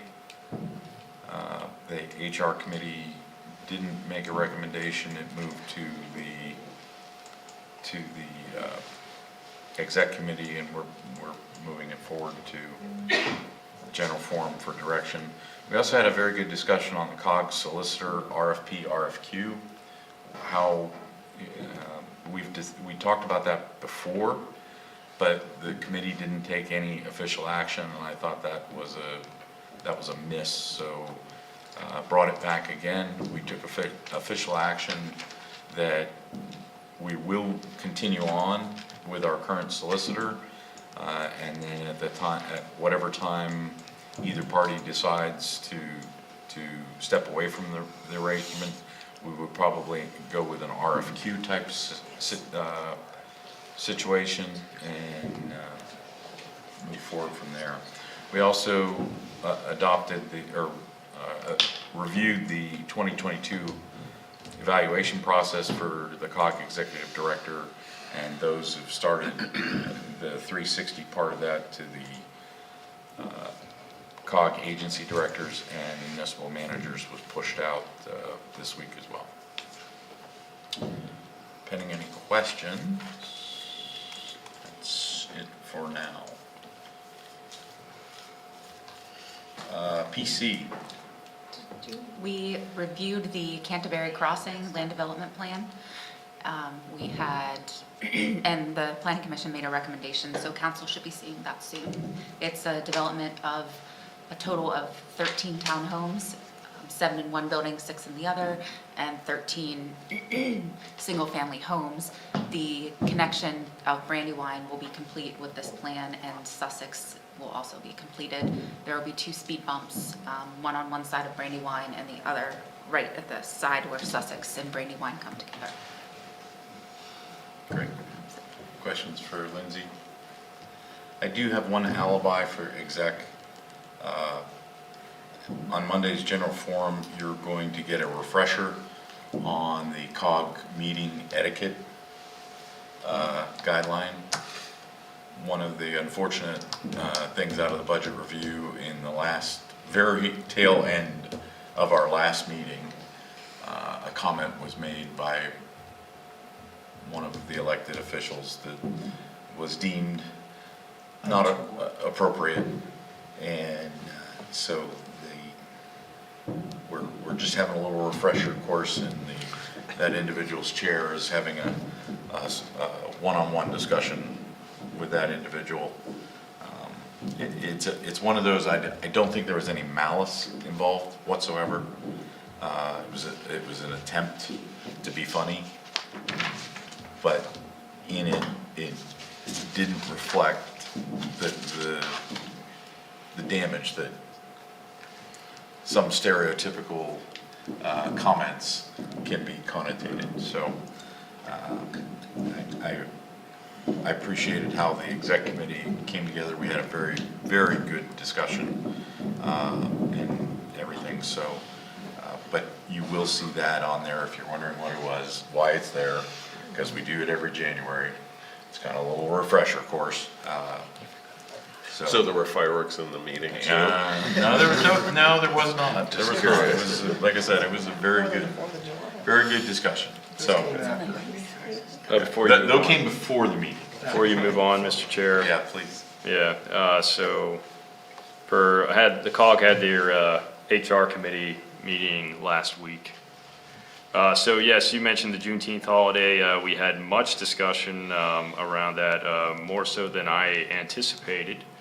And we were not able to get a motion on the floor to, even get a motion on the floor to, take it to a vote. So we had a consensus to ask the executive committee to add that to the COG general forum. So we'll get a lot of discussion going on whether or not there should be a holiday offered to the center region or not. So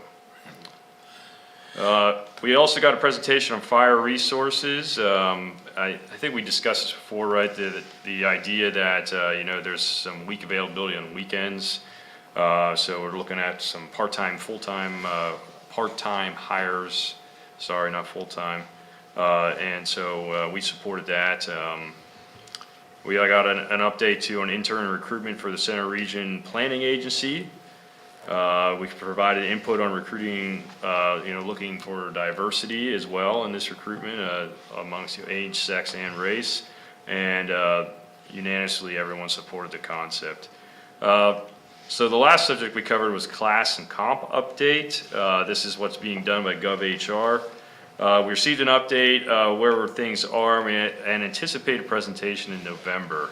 They were talking about having a joint meeting with executive prior to Thanksgiving.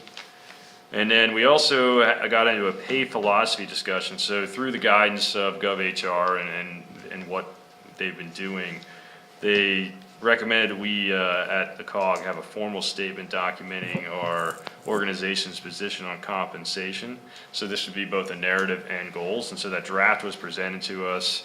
We had some feedback on that, and the committee's going to see that again in the next meeting we have. If not in November, we'll see it in December. The committee's also, each member will go ahead and do a draft review of that.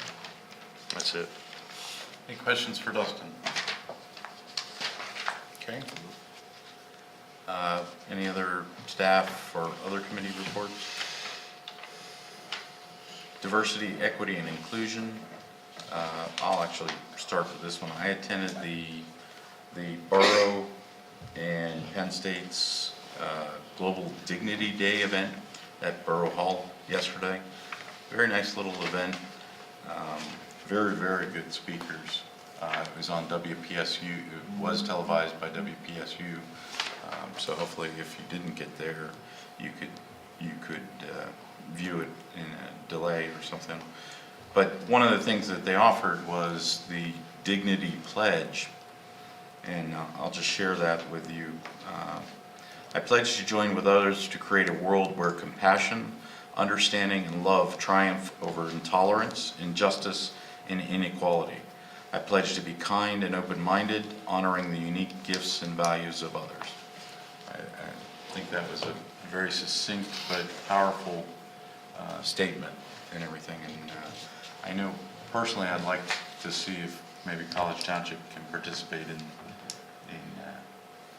that event next year. Very good. Any other diversity, equity, and inclusion items? Okay. If nothing else under reports, we'll move to the consent agenda. Oh, certainly. Certainly. Consent agenda for October 20th consists of the minutes from our October 6th, 2022 meeting. I'm not going to read each of the correspondence, but we will accept all those there with regarding the casino as shown in our consent agenda package. CA3 correspondence, we have an email from Alan Beck, Executive Director, State College Food Bank, dated October 4th, 2022, regarding meeting with College Township. We have a letter from First Night State College dated September 6th, 2022, regarding sponsorship of ice sculptures. We have a letter from Clearwater Conservancy dated September 27th, 2022, regarding annual easement monitoring for Thompson Woods Preserve. Under action items, we have a 2023 College Township Council meeting dates, and we have resolution R-22-20, property tax penalty waiver. Does any members of council wish any of those items pulled? Mr. Chair, can I pull CA3A and CA4A? Okay. Excellent. Any others? Okay. Paul, go ahead. And we'll approve as a whole. Yeah, should I make a motion to approve? We'll approve as a whole. Let's Oh, okay, venture to- all right. So CA3A around the State College Area Food Bank, I was just curious about two things. Do we know anything around their timeline, their plans? And I also wanted to put in a request if there is an opportunity for staff or council to meet with them. I think I'd certainly be personally interested in joining in any kind of a tour or any kind of a conversation around that if it were possible. Very quickly, in speaking with Jen earlier this week, it's our understanding their timeline is predicated on the existing lease agreements that exist with the current tenants, which kind of pushes us into 2023. Okay. Be that as it may, though, they've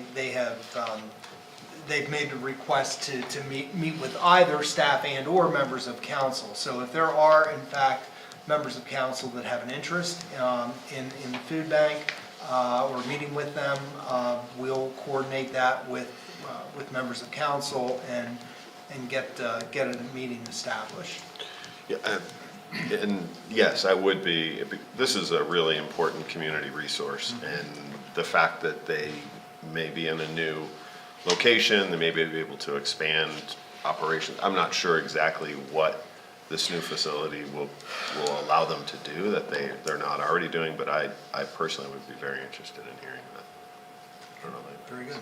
I would offer for any other member of council, we can only really have one other, but if in fact there is another member of council that has an interest in such a meeting, please let myself or Jen know, and we'll then work toward getting a meeting scheduled and making sure everybody is aware. Thank you. Excellent. CA4A. Yeah, I pulled that so we could discuss as the item recommended whether we should modify our schedule to include or not include a first meeting in July.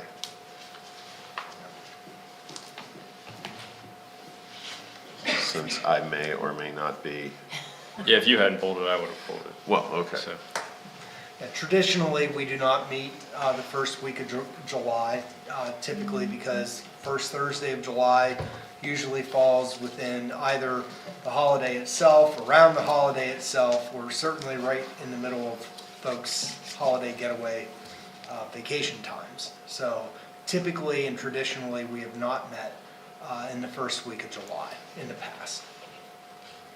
In fact, I can honestly tell you that we have never met in over 25 years in the first week of July. That's July Our the 6th. award-winning recommendation. Yeah. Eric has his hand up. Eric, Yeah, Rich, I'm sorry, I had asked to pull 3A, I meant to ask to pull CA 3C, so when we're done with the discussion about okay, the meeting dates, I had a question on that one. very good. I- Meetings can be canceled, always can be canceled. That's what I was thinking, we could advertise it, and if we have to cancel, we'll just post the sign. Yeah, That yeah. works too.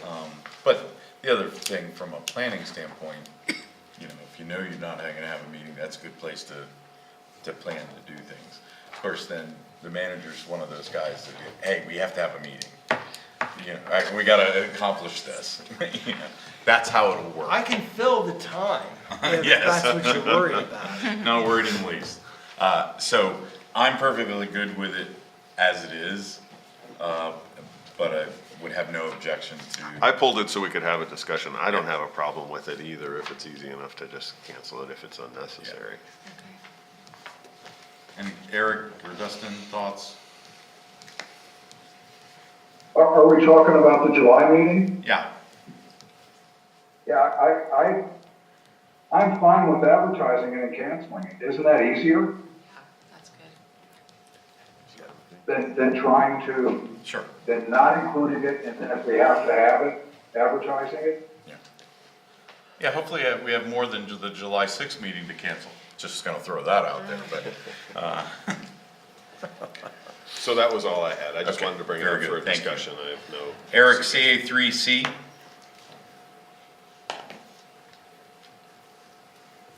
Oh, You're muted.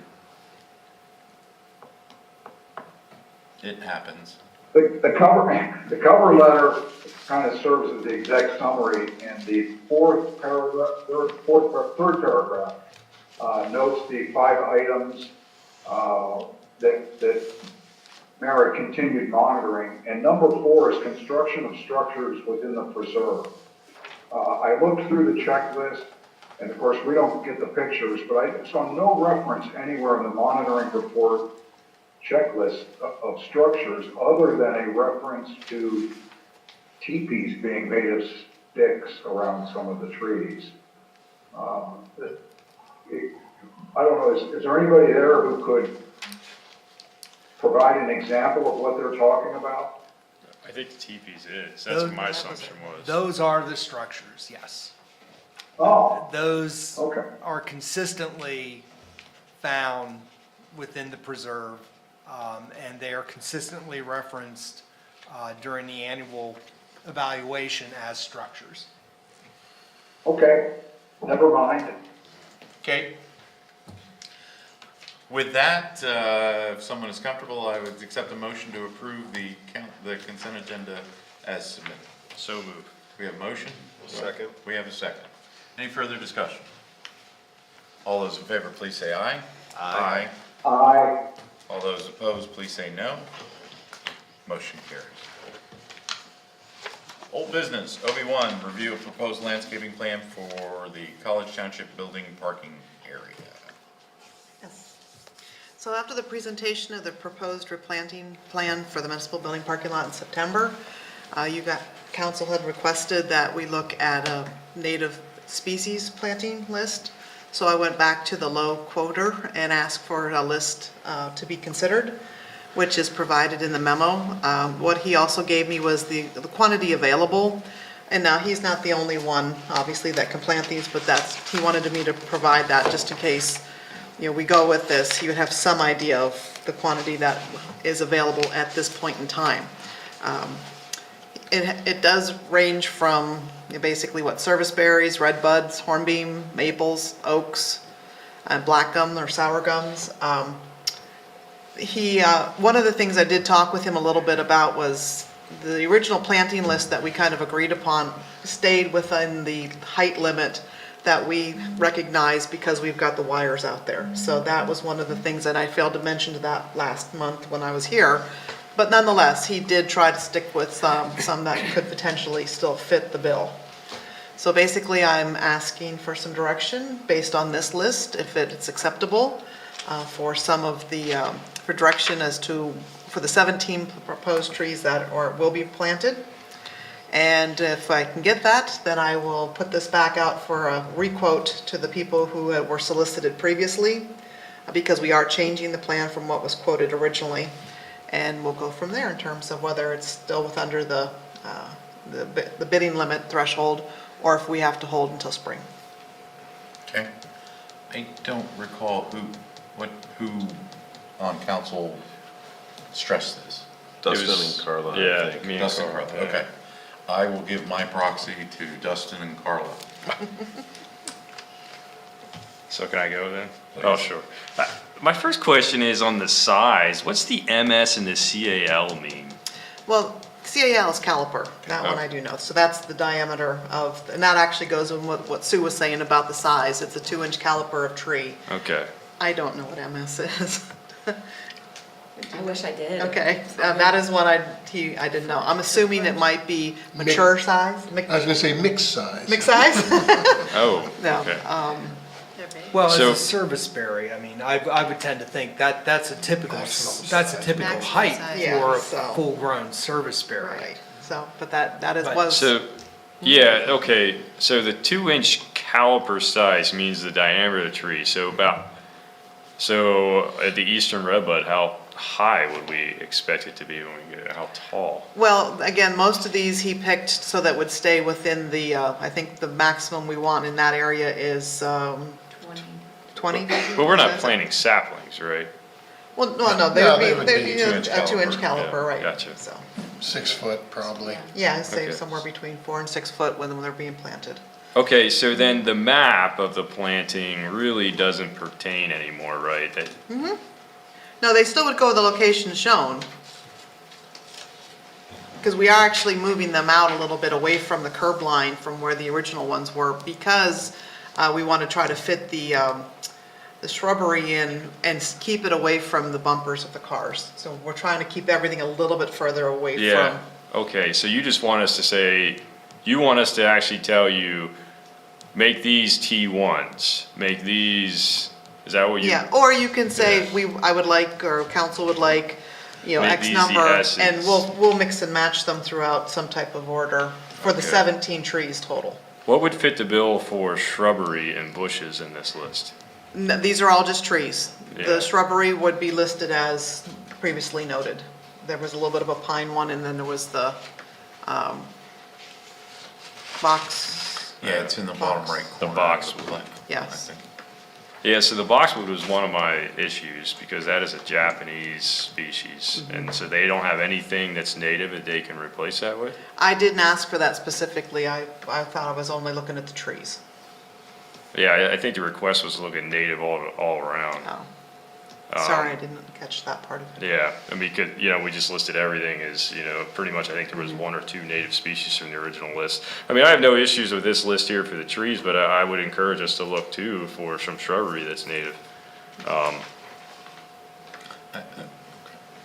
I do know what I'd mentioned before, we purposefully tried to find stuff that was deer resistant, because they do like to come up out of the marsh. They do. And they actually have gotten hit because they do come up out of the marsh. And so trying to keep them down in so that they're not being picked up off of College Avenue would be one of my goals. Good goal. We've already done that a couple of times so far. I think that's a losing battle, honestly. So we can take a look at potential native shrubbery as well. And then if there are no other comments relative to this, we can make that, identify those species, incorporate that into kind of a requote and move forward. So if there's comfort with the trees, recognition that we'll do our best as far as identifying some native species of shrub. Unless council wants to see that before we go back out to quote, we can go ahead and take care of that and get that back out on the street. This councilman does not. I have utmost faith in staff working with our arborist, and if Dustin or Carla have comments, I support them.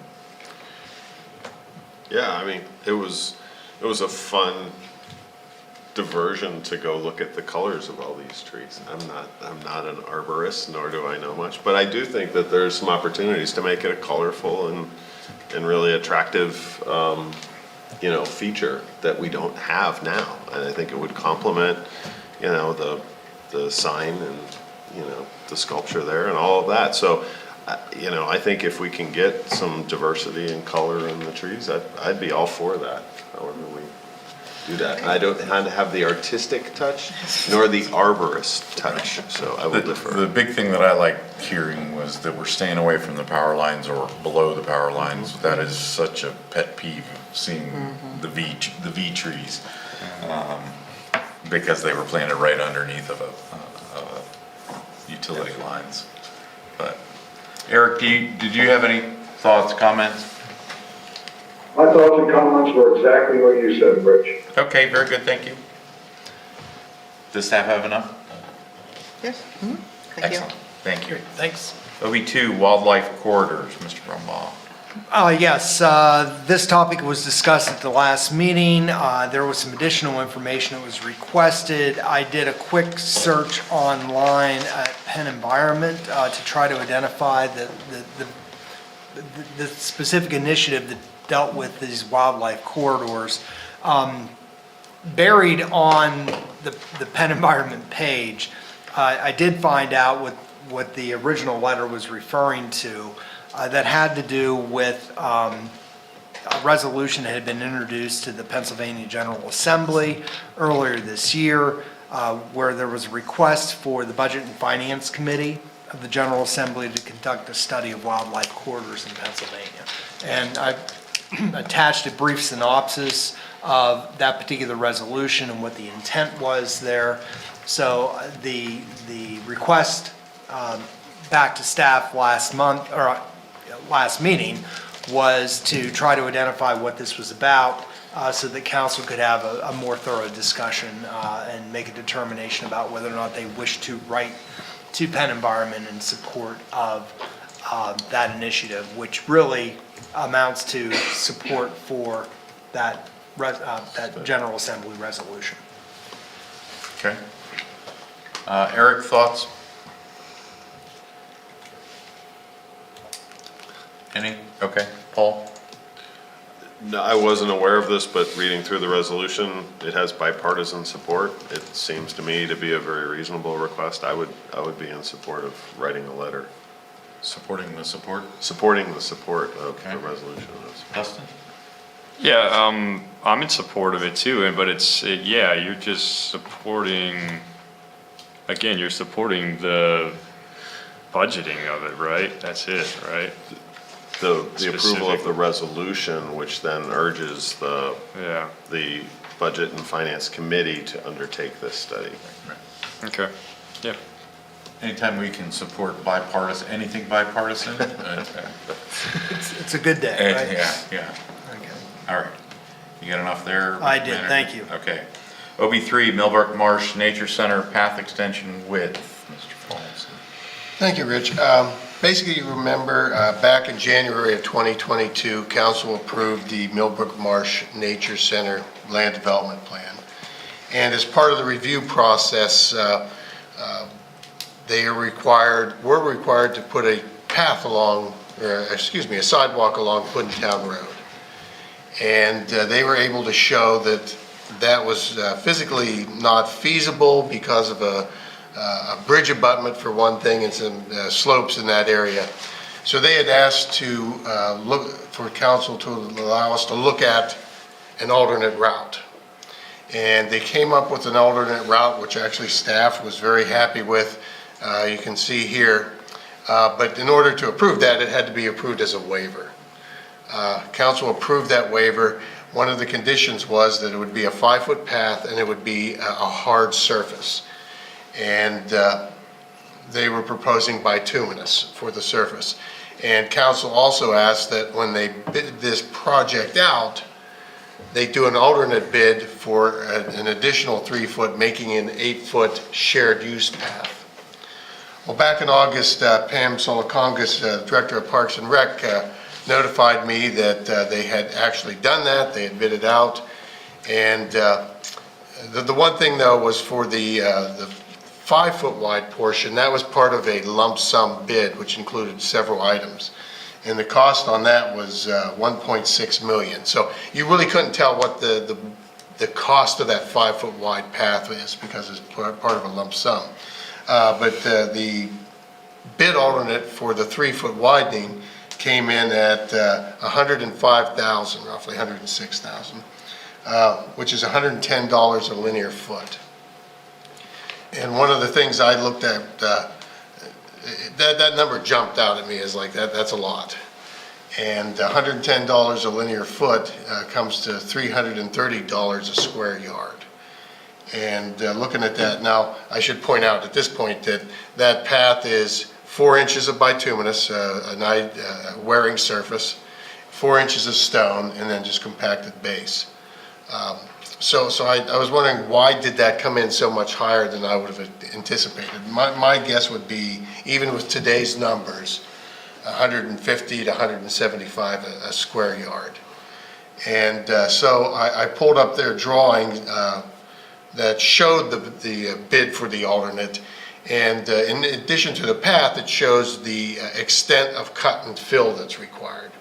I was wondering, was there some massive areas of cut or fill that would say, wow, that's the reason that number's up. And from what I could see, it really isn't that significant. It's really hard to see from this drawing, but you can see the red is the 8-foot path, and those little lines around there, like F stands for fill, and in another area you'll see C for cut. So the fill and cut's not much wider than the path itself. So I wasn't seeing anything that tells me why that is so much. And as I say, I'm thinking it's easily twice what I would anticipate for a unit price, especially since when you go from 5 to 8, you start getting an economy of scale. It becomes much easier to do an 8-foot path than a 5-foot path, simply because as you're pulling your paver down through there, your trucks have to back up to the paver. So if you have a 5-foot wide path, imagine a triaxle backing up 500 feet in a 5-foot wide path compared to backing up 500 feet on an 8-foot path. But basically, from what I'm seeing, I'm not comfortable recommending approving that. And Pam said what they did was they have awarded the base bid, and they would do the alternate if we were to want to go forward with it as a change order. So they're ready to go with the base bid. Talked to the engineer on the project, and he said that this work would not be done until spring. So it's not even a case where they would be forcing a contractor to get in and out of there before paving season is over. So it'd be done next year. So my recommendation is that we do not participate in this. Now, on the west side, it is connecting to an existing 8-foot path, which is one of the reasons we were looking at that. And then on the, did I say west? I do. On the east side, if I said west. And then on the west side, it'll stop 10, 15 feet short of the property line. Now, at some point, that property to the west, we've seen a sketch plan for it. Nothing's been submitted yet, but that would continue a sidewalk down to roughly Lifelink, which would then, we'd be able to cross the road there and be in real close proximity to tying into a path that would be on College Avenue. But that's sort of my analysis of this. As far as to widen it in the future, it would not make sense to try to do that until such time, if we would have a more favorable bidding environment. At some point, we'll have to overlay that, and at that time, it might make sense to do the additional 3 feet, try it again. So my recommendation is that we do not. At this time. At this time, yes. Questions for staff? I would just have one procedurally. I mean, they're saying potentially a change order. I think if you get into a project meeting and go, you do understand that your paver's 8 foot wide. Well, and then that's another thing, is to do a 5-foot wide path, there are specialty pavers out there, but I know like even the bigger firms in this area, they rent the specialty paver. Yeah. I I think it's being looked at just as numbers and a Yeah, flat print, and then I think if people in the field could have a discussion. Yeah, I would think it's gonna be very hard for triaxles to be getting back there to, Yeah, now, it's not a large quantity, but there's enough quantity there to make it worth the work, Absolutely. especially once you get up to the 8 feet. So I would have thought, if anything, maybe the base bid would have been in that range, or even less than that, but then once you add that extra 3 feet, suddenly you've made the work a lot easier. That paver's going the same speed, paving a 5-foot wide path as it is an 8-foot wide path, so you start getting, like I said, the economy of scale. yeah.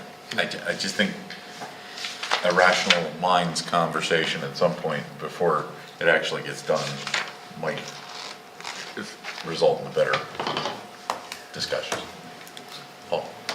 Yeah, I mean, so if that conversation hasn't been, I guess what's next, right? I mean, we don't participate in this bid, but we have months until they actually put this in. Can that conversation be had, and can we get a more reasonable number back? Because I do think there are certainly advantages to an 8-foot, not only from Yeah. a construction standpoint, but from a usage standpoint. Oh, no, we go from a sidewalk to a shared use path. Right, exactly, So, which some- is what we're connecting to. You know, maybe ask them to evaluate their number in the spring. Yeah.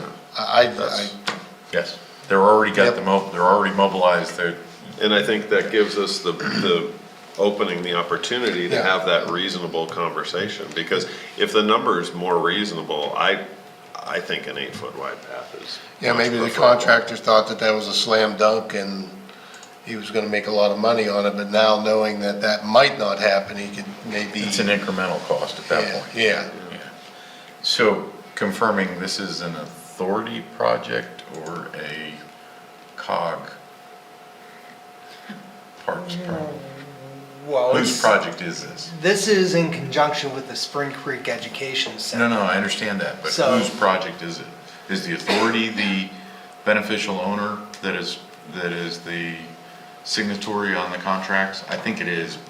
I think it is I think it as is, well. seeing as they approve the bids. Correct, Right. correct, yeah. So we happen to have a Parks and Rec Authority representative, so maybe we can put a bug in the ear to say, hey, we really like this, but this is ridiculous. Yeah. Yeah, I think the reason that this is brought forward is because we were asked, Yep. here's the number, what are you guys gonna do? Yeah. And at this point, I completely concur with Dawn. If that's the number, we're not gonna, we would Right. recommend we don't do. Right. But if in fact that there is a way that this could be further finessed at the time of construction, and it works, in our favor, I think that, we should certainly consider it again. Well, I mean, this is the second time, we've talked about this the last 2 meetings.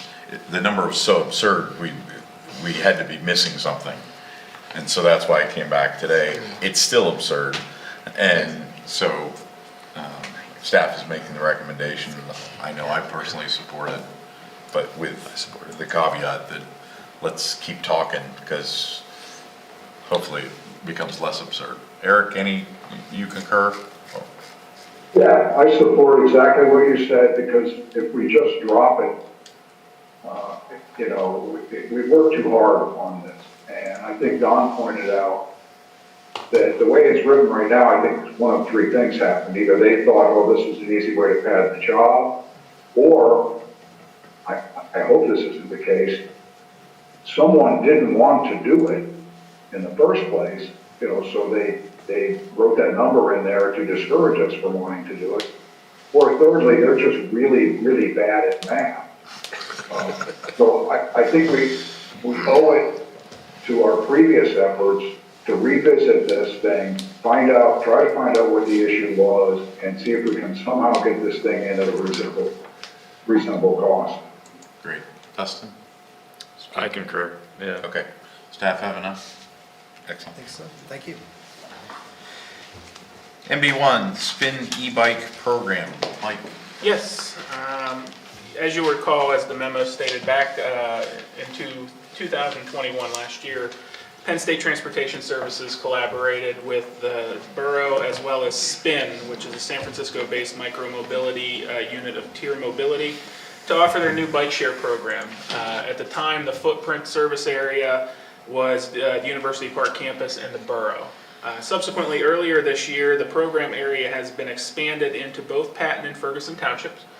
I guess I could pull up that screen real I quick. can if you want me to. Yeah, Is it if you easier? want to do it real Okay. quick, that would be great, Jen.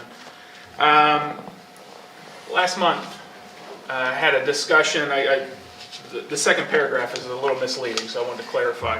Last month, I had a discussion offline with the Patton Township Department of Engineering, Planning, and Zoning Project Manager, Susan Wheeler, about their efforts and the expansion. Kind of dovetailed with a lot of the discussions that council has been having specific to mobility.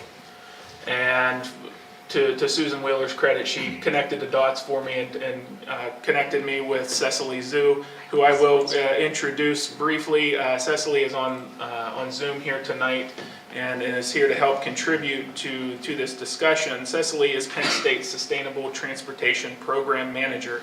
I think I got that correct, Cecily. And I just want to have a brief discussion. This is a discussion item for council ultimately to gauge your overall interest. So taking a step back, SPIN itself and the way they've deployed their program here locally, it's a SPIN e-bike, electric assist bike share program. They have a fleet of approximately 300 bikes within the defined service area. And again, as I mentioned, that footprint has kind of expanded here over the last year.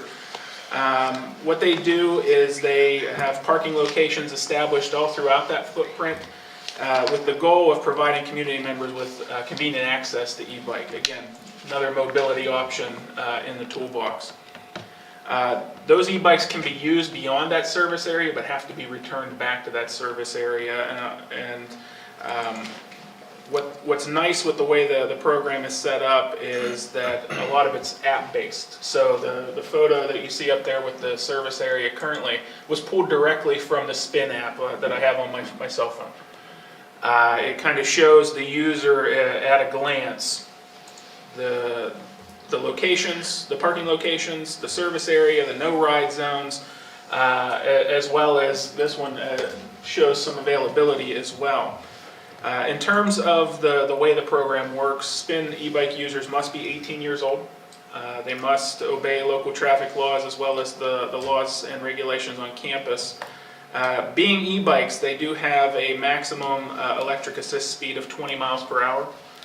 Speeds are automatically capped by a geo-fenced speed zone. So the entity, in this case, the University Park, State College Borough, Patton, and Ferguson Township have the ability to kind of set speed zones where these bikes can be used.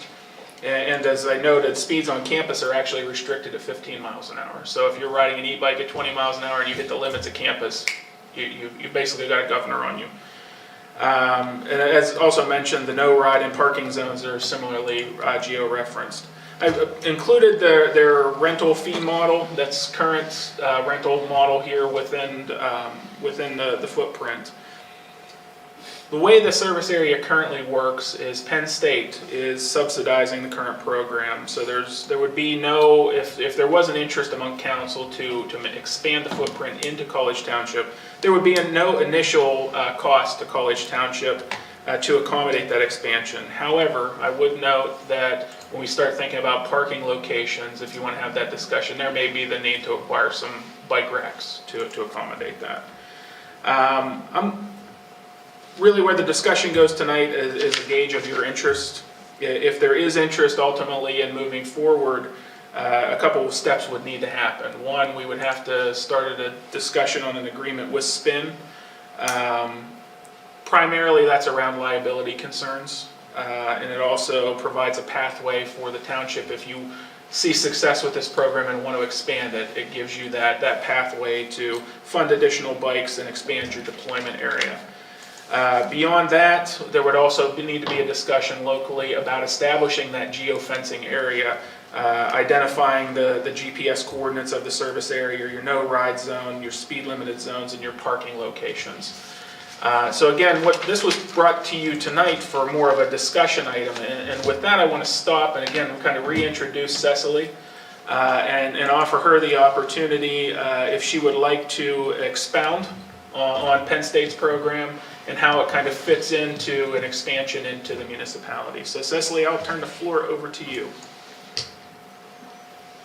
Thanks, Mike. I just want to add, our goal with this program and really reaching out and seeing if there's interest in the other townships is to make sure that we have a cohesive regional program so that we don't kind of fall victim to what we've seen in other areas where you have competing companies trying to, grab market share here and there. We want to make sure that we're all doing this together as a large regional partnership. So it's kind of our overall goals with this program.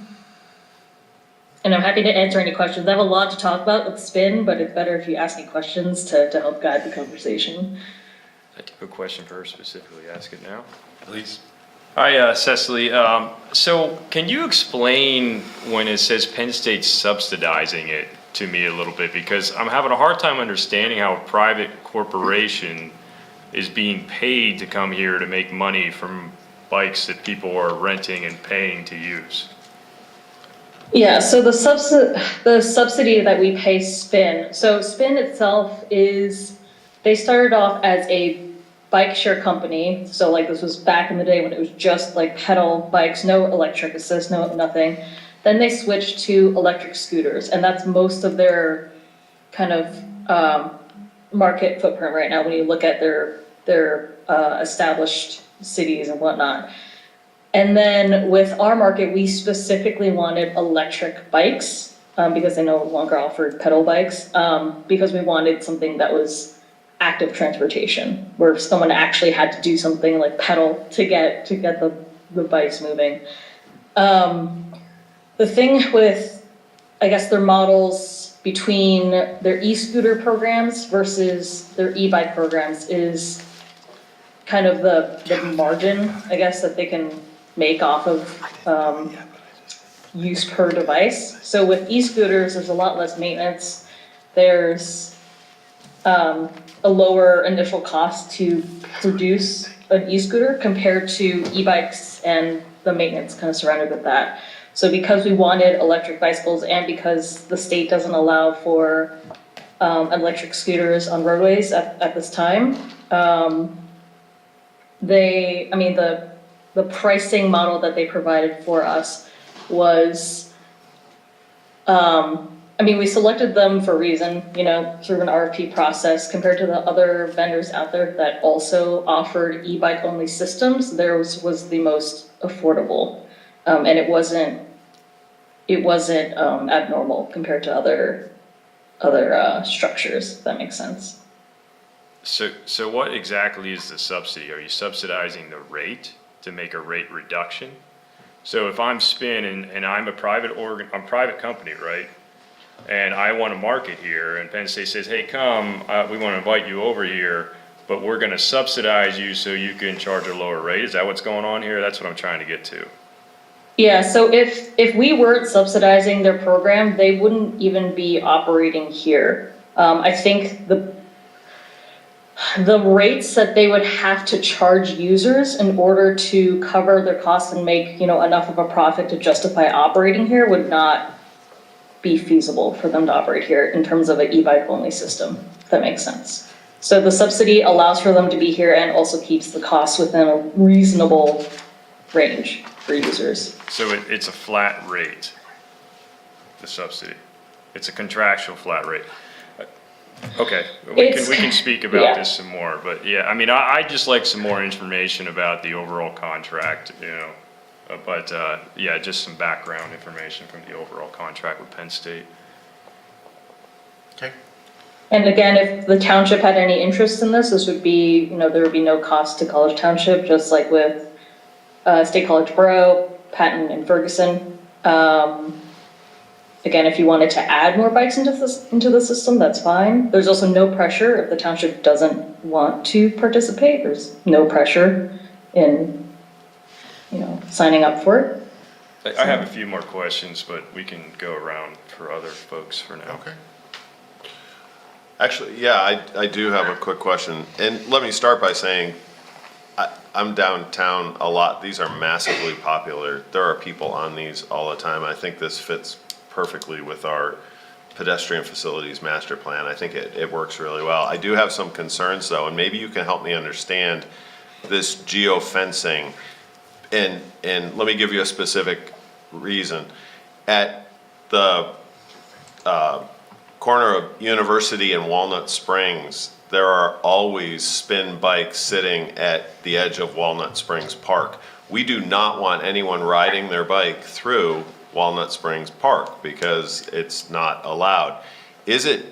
Are we capable of disabling the bikes or something at the boundaries of that park limit so that people cannot ride the bike through? Because if we have racks on either end, I can see them wanting to cut through because it would be less expensive or whatever.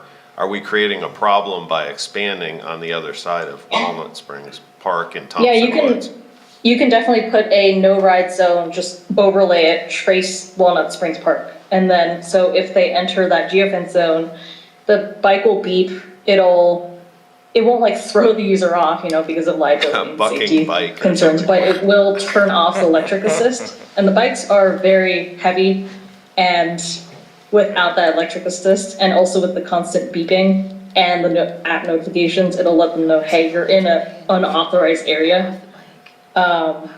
I think that Walnut Springs location, so that would be State College Borough, right? It is. Where they currently are right now. So Yeah. that was determined by the borough. So, they could also, if there is that concern of if a spot is added to the other side of the park and you don't want that, I guess, image that, hey, like we want you to ride these bikes through the park, you can work with the borough on moving that parking point because each township is responsible for deciding where each parking point is within your boundaries.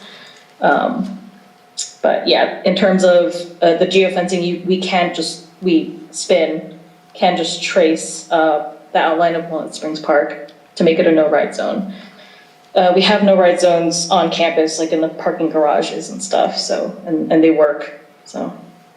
I didn't realize it was that precise. Like, that to me is a huge selling point because I think this is consistent, but there are sensitive areas that we would not want bikes and people and wildlife potentially running together. And there are there were discussions also with other certain parks that have very popular bike shared use paths that we want bikes on, but maybe we don't want people going 20 miles an hour. So we can also overlay geofence that's limiting the speed to 15 or 10 miles an hour, to make sure that like on our people aren't just running through. We also have things for like event days. So like for football, for example, we have the whole stadium area and the tailgate areas geofenced as no-ride zones. And we have temporary event parking points on the edges to capture folks before they go in. Again, for pedestrian safety, anytime there's like a dense area of, vulnerability, we want to prevent folks from just riding through. That's impressive. There's a good amount of things. That's all I had for. Eric? Hey, thanks. Hi, Cecily. Eric. Hey, quick question for Mike, process-wise.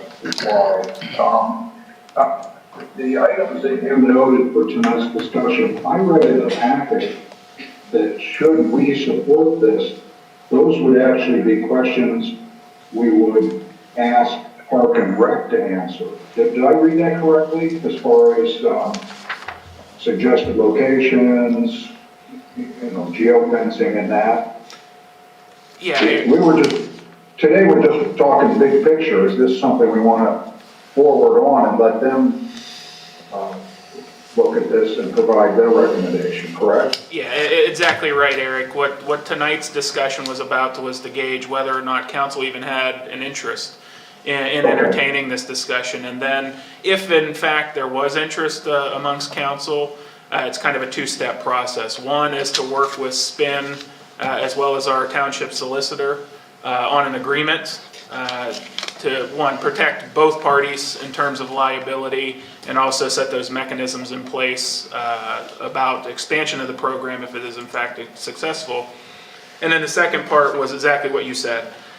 In terms of looking at the geofencing of the service area, the boundaries, those no-ride zones, speed-limited zones, parking locations.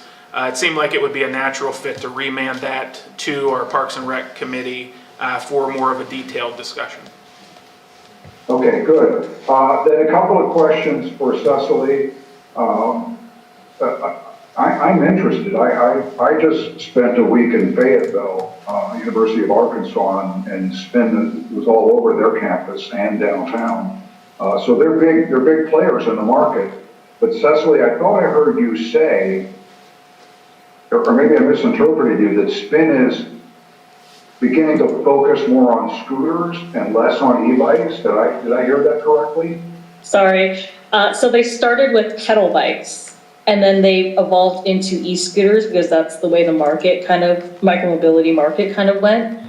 And then now they're going back into bikes through electric bicycles. Okay. And so a lot of markets that they have scooters in, maybe they're introducing electric bicycles if the e-scooter usage is high enough to subsidize that, or in cases like our market, if the host is willing to subsidize just an e-bike market, just starting with e-bikes there. And the other hope with SPIN, honestly, was we wanted a micromobility company that could do both e-bikes and scooters because of, where the legislation seems to be headed in terms of statewide policies regarding that, and we wanted to make sure that we had an established partnership to prevent other companies from just dropping. We wanted to have, a good relationship so that we can prepare and act as, one unit in the region is kind of our hope.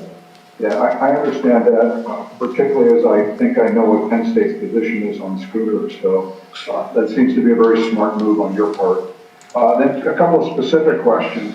I heard you say there's 300 bikes in the system. Should this thing move forward into College Township, would some of those 300 bikes then be spread into College Township? Or I heard you say we could add bikes.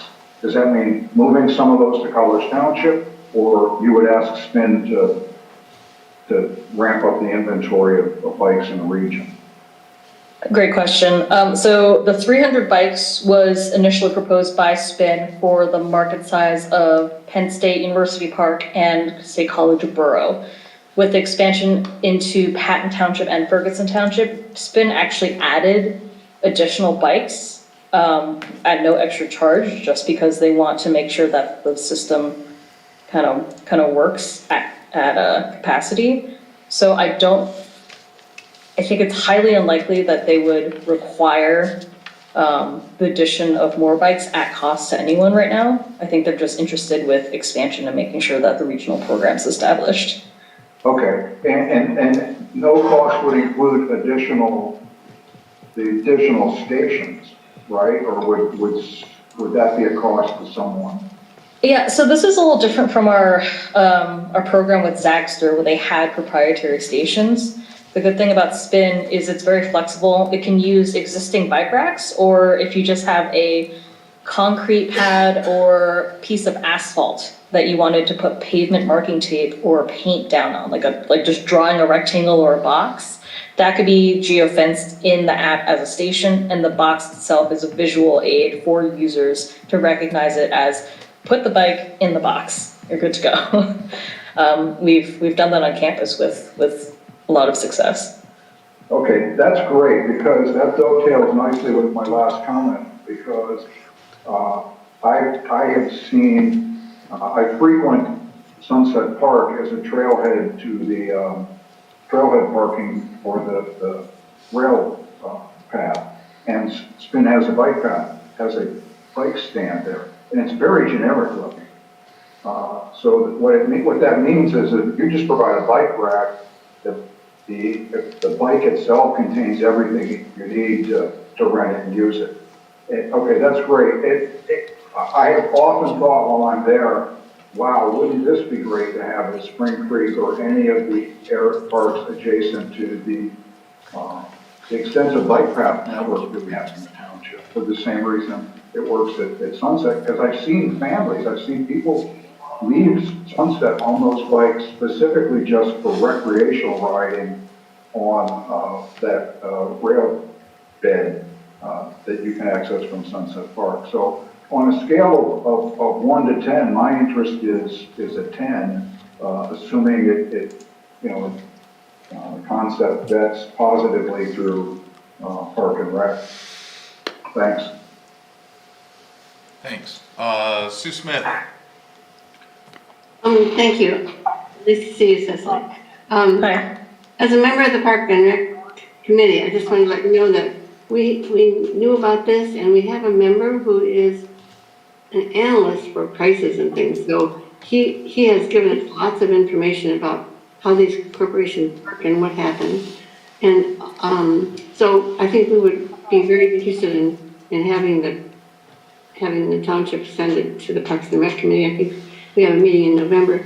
And also, I just want to let you know that the Lamont Village Association has a really nice, big, heavy bike rack that we would like to give to somebody. So it needs to be worked on. I mean, it just needs to be painted, but it's a very sturdy bike rack, and so it's up for grabs if the township is interested.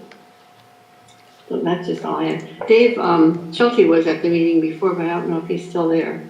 He's dozing off in the back. Still here. He's still okay. here. Maybe he has more to add, I'm sure. Thank you. Yeah. Oh, yeah, Additional questions? Yeah, just a couple additional questions. Yeah, I mean, like Eric, my interest is at a 10, 100%. I just want to make sure we do this thing right. And I just still can't get past the idea that we as a municipality are now paying for bike racks, and if we want to increase the amount of bikes, we're paying for that for a private corporation to come in and have that full market share and collect. Are they collecting all of the rate, or is some of the rate a couple of cents coming back to Penn State or back to the township? So these are things I want us to explore. And I did see some of the leaked info for the Parks and Rec, and this rate is significantly higher than what they are charging in other markets, and we're subsidizing them. So, well, Penn State's subsidizing them. The third point I want to make, I guess if it's a third or whatever, is does Penn State's contract, I just want to see some contractual things, does it prohibit other businesses of this type from coming in? If we were, so I know they can't prohibit that, but if we were entering a contract with Spin, would it prohibit us from seeking out any other different markets to make it more competitive for our residents? So that these are some things I have concerns with. So I'm fully in support of the idea and the concept. I absolutely love it. But I think we need to perhaps, and maybe we can urge Penn State with this, if we want to increase this market, I think we need to go back to Spin and we need to renegotiate a better rate. And we need to look at, essentially, what exactly is in that contractual agreement. That's it. Okay. Yeah, I think I was in an email thread with Derek about the pricing thing. I did want to point out that some of the analysis includes e-scooter only markets. So again, the rates for those and the revenue that Spin makes off of those markets is very different from what they make off of an e-bike only market. So we want to make sure that we're analyzing, apples to apples there. But definitely interested in more discussion. Great questions. So. I can only offer, day job is one of those Ps. We have a geofence in the parking lot. We have no bike rack. It's just a chunk of asphalt that's marked off that this is a safe place to put it. So we've seen it work. We've seen it work. So I I would support it. Put me down for a 10. I think what I'm hearing is there certainly is interest in pursuing the concept, and as such, based on what Mike has iterated here, I would request that, that a motion be made to remand this to Parks and Rec Committee for further conversation and analysis and discussion. We have a proposed motion. Anybody comfortable making said motion? Mr. Chair, I move that we remand the spin e-bike share program potential to the Parks and Rec Committee and staff for further evaluation and report back to us. I second. We have a motion, we have a second.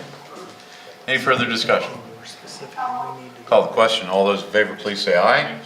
Aye. Aye. All those opposed, please say no. Motion carries. Does staff have what they need at this point? Sure, Okay. yeah, well, from here, we will, Cecily has been so kind as to already provide me a contact information for someone at Spin. So to get to some of Dustin's earlier questions, I think we'll continue discussions with Cecily around contract as well as working with Spin on agreement. I know you're probably set into contract terms at this point, but these may be, considerations for future renewals. But in terms of the agreement, I think you've already given me that contact, Cecily, so we'll start making those connections. And then we'll work on a remand letter to our Parks and Rec Committee to continue this discussion. Thanks. Excellent. Thank you. Thank you, Cecily. Appreciate you being here tonight. Thank you very much. Yeah, thanks for having me. Staff informatives, is there anything staff wishes to inform us upon? Can I say? Yeah. Serviceberry trees can be single stem or multi-stem. So the MS beside the numbers were for multi-stem serviceberry trees. Very good. Not a nervous. That's a mic drop. Boom. That's right.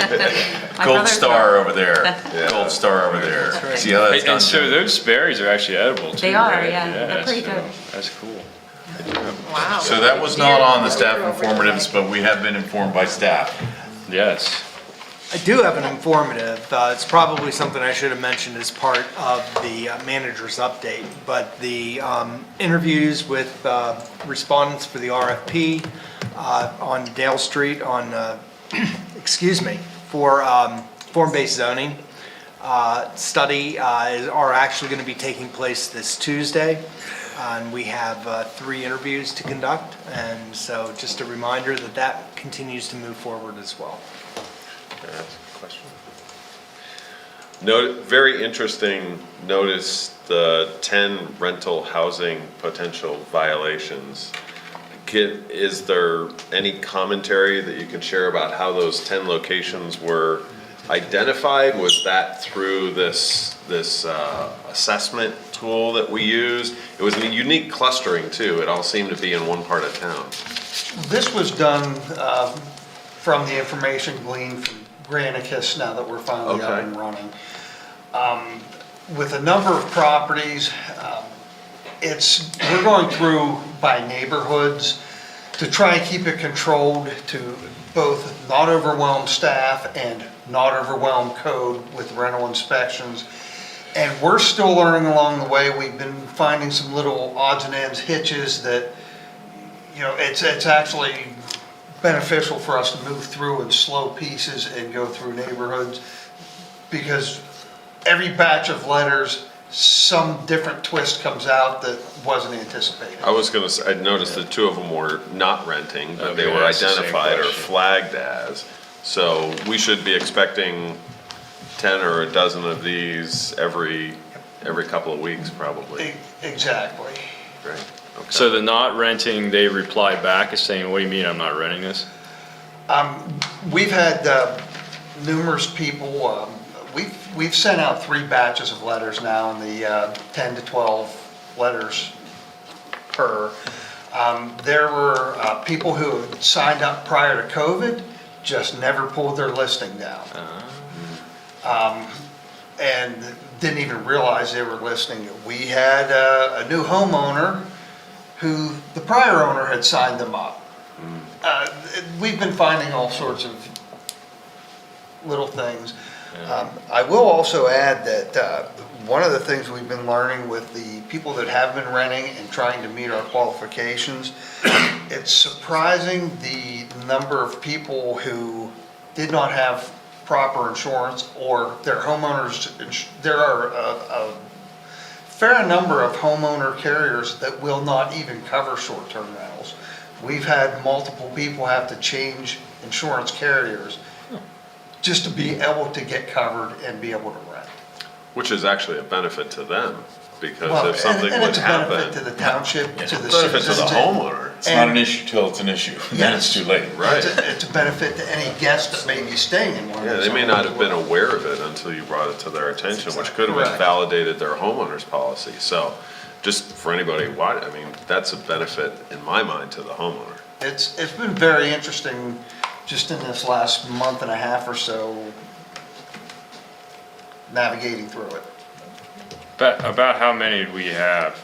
Do we know, like some kind of 100 spitball? and- I think we had 138, or is it 68? I think it's in 160 individual listings.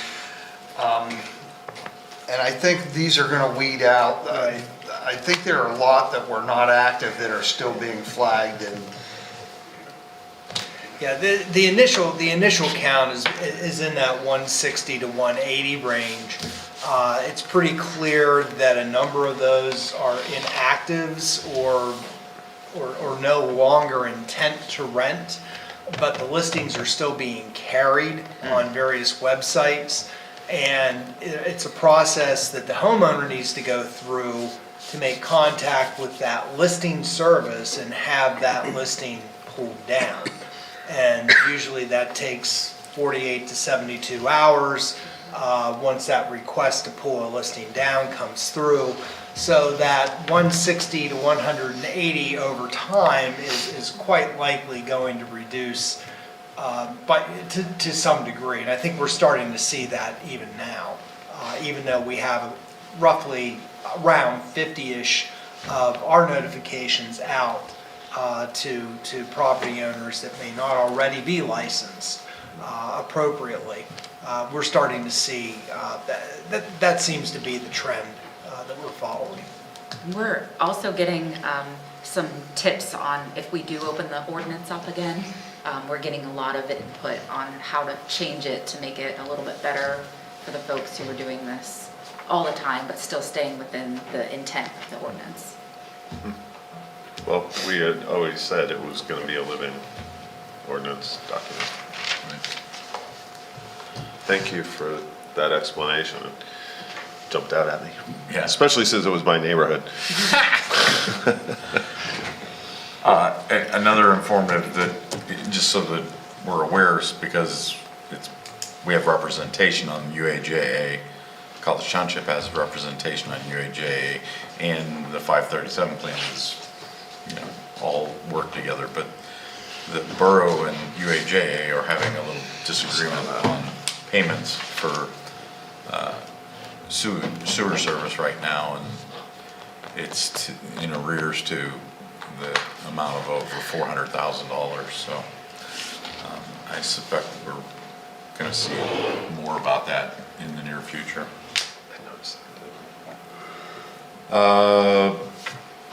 Any other matters?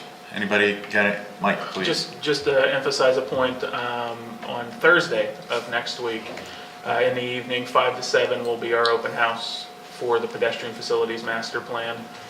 Certainly encourage folks to come out one more time and weigh in with comments. We've had great feedback over the multiple public comment periods that we've had for this plan. I think we're up around 400 total comments to date. Staff has got those. We're working on synthesizing those into the final draft plan that will come before you for your public hearing on November 17th. But again, just wanted to put that out there. 5 to 7, presentation at 6 in this room. And also just a quick reminder, Center County Association of Township Officials, Fall convention is on Tuesday. Vendor tables will open up around 5:30. There's 18 vendor tables, so please support them. It is that. And it is, yeah, dinner's at 6. It's at the Mountain View Ballroom this year as opposed to the Garden Ballroom, so park up on top by the restaurant. And Sharima Young will be there as one of our speakers, and Carrie Benninghoff, and I think Dave Sanko from PSATS will also end our convention. So I think everybody signed up, but Dustin isn't able to attend, so just a Okay. reminder. Anything And you're else? honoring Adam Broombaugh for 25 years of service. Award winning. 25 years of excellence. Boom. Mic drop. That's how you end it. Well, never mind, we'll talk about that later. Anything else for the good of the cause? If not, I would accept the motion to adjourn. So move. I will second, we are adjourned. Thank you all.